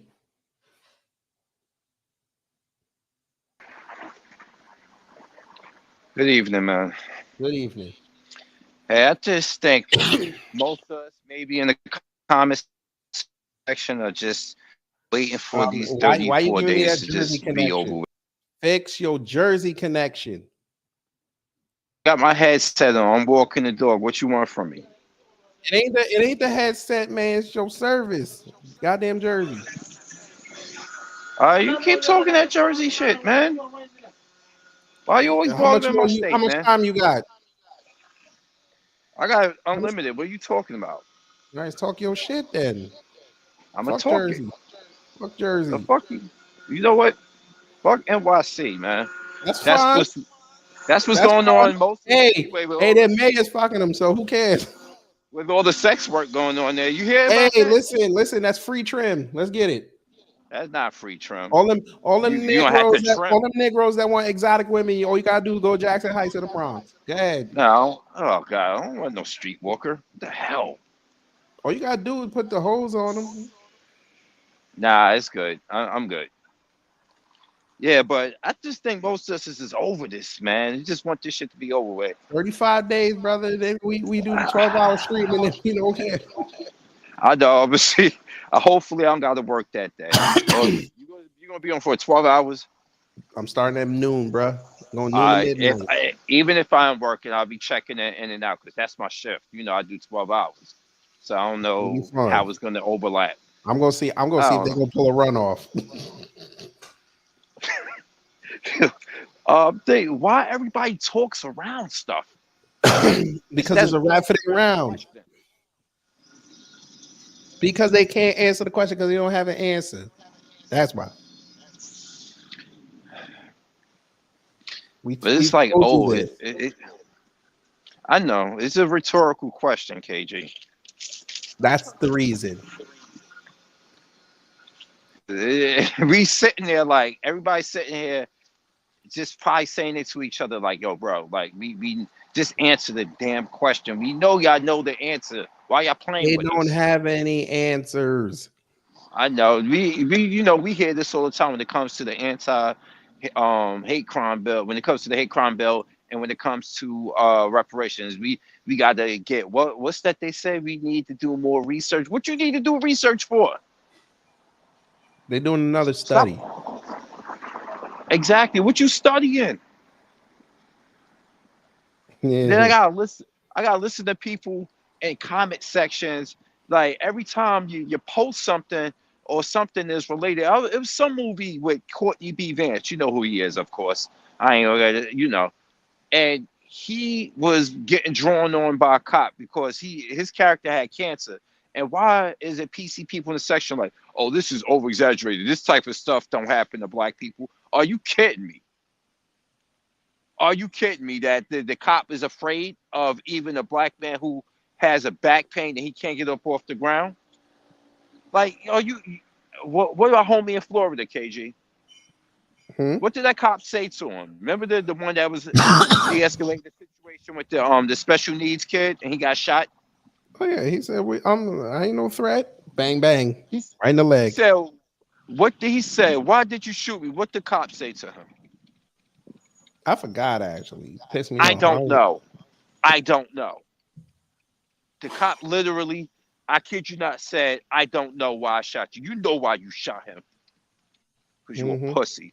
You were afraid. No, they shot somebody in Colorado last night, so it is what it is. Whoa. What? Yeah, they shot some white boy in Colorado at a Walmart. He pulled out the blicky on that cop, laid him down. Okay, play the Bluey clip. White folk got mad, talking about that cop need to get charged with something. Motherfucker ran up in there and said, they lost his mind. Oh, you said a white kid with a blicky got shot. He got laid down. He got laid down. Play the Bluey clip for me real quick. I know. I was getting there. Laid his ass down and then. Yay! And why should I guess? Sound like a justified shot shooting to me. Yeah, he should have complied. Exactly. It ain't like homie that was on his fours in that hotel room, in that hotel hallway. It ain't like that. You pulled out heat. And you got cooled down. I don't know, man. But let me get back to Walker's Door. Thanks for having me up. Yes, sir. All right, man. Let me see what Black Alpha's all about.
It's always leaning towards the Democrats. Springfield, Ohio does have a large number of Haitian migrants who have legal status, temporary protected status. Well, Margaret, but thank you, Senator. We have so much to get to. Margaret, I think it's important We're going because to turn out of the economy. Thank Margaret, you. The rules were that The you guys economy, were going to. They basically threw.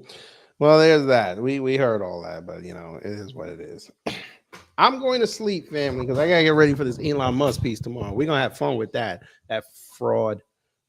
But y'all have fun with the debate. We have fun with the debate. You know what we gonna do? We gonna get some rest. We learned nothing. But you know.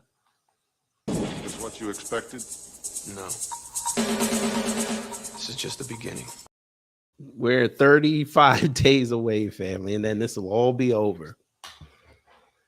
But anyway, hopefully you learned something. If you did, I done my job. If not, I try to be better next time. I will see you in a few hours. Elon Musk he's up for examination. And y'all are gonna like what I found. But y'all take care, stay safe. And you know what to do when the agents of chaos come to mess up your existence. Wait around. Yep. Smart. Yeet and get out.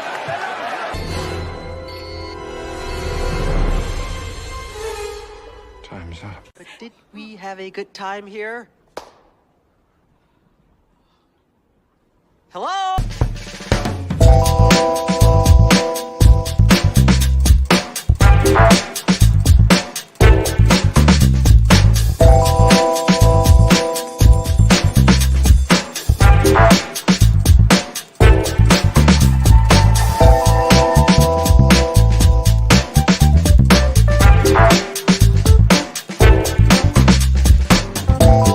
At the end of the day got to end.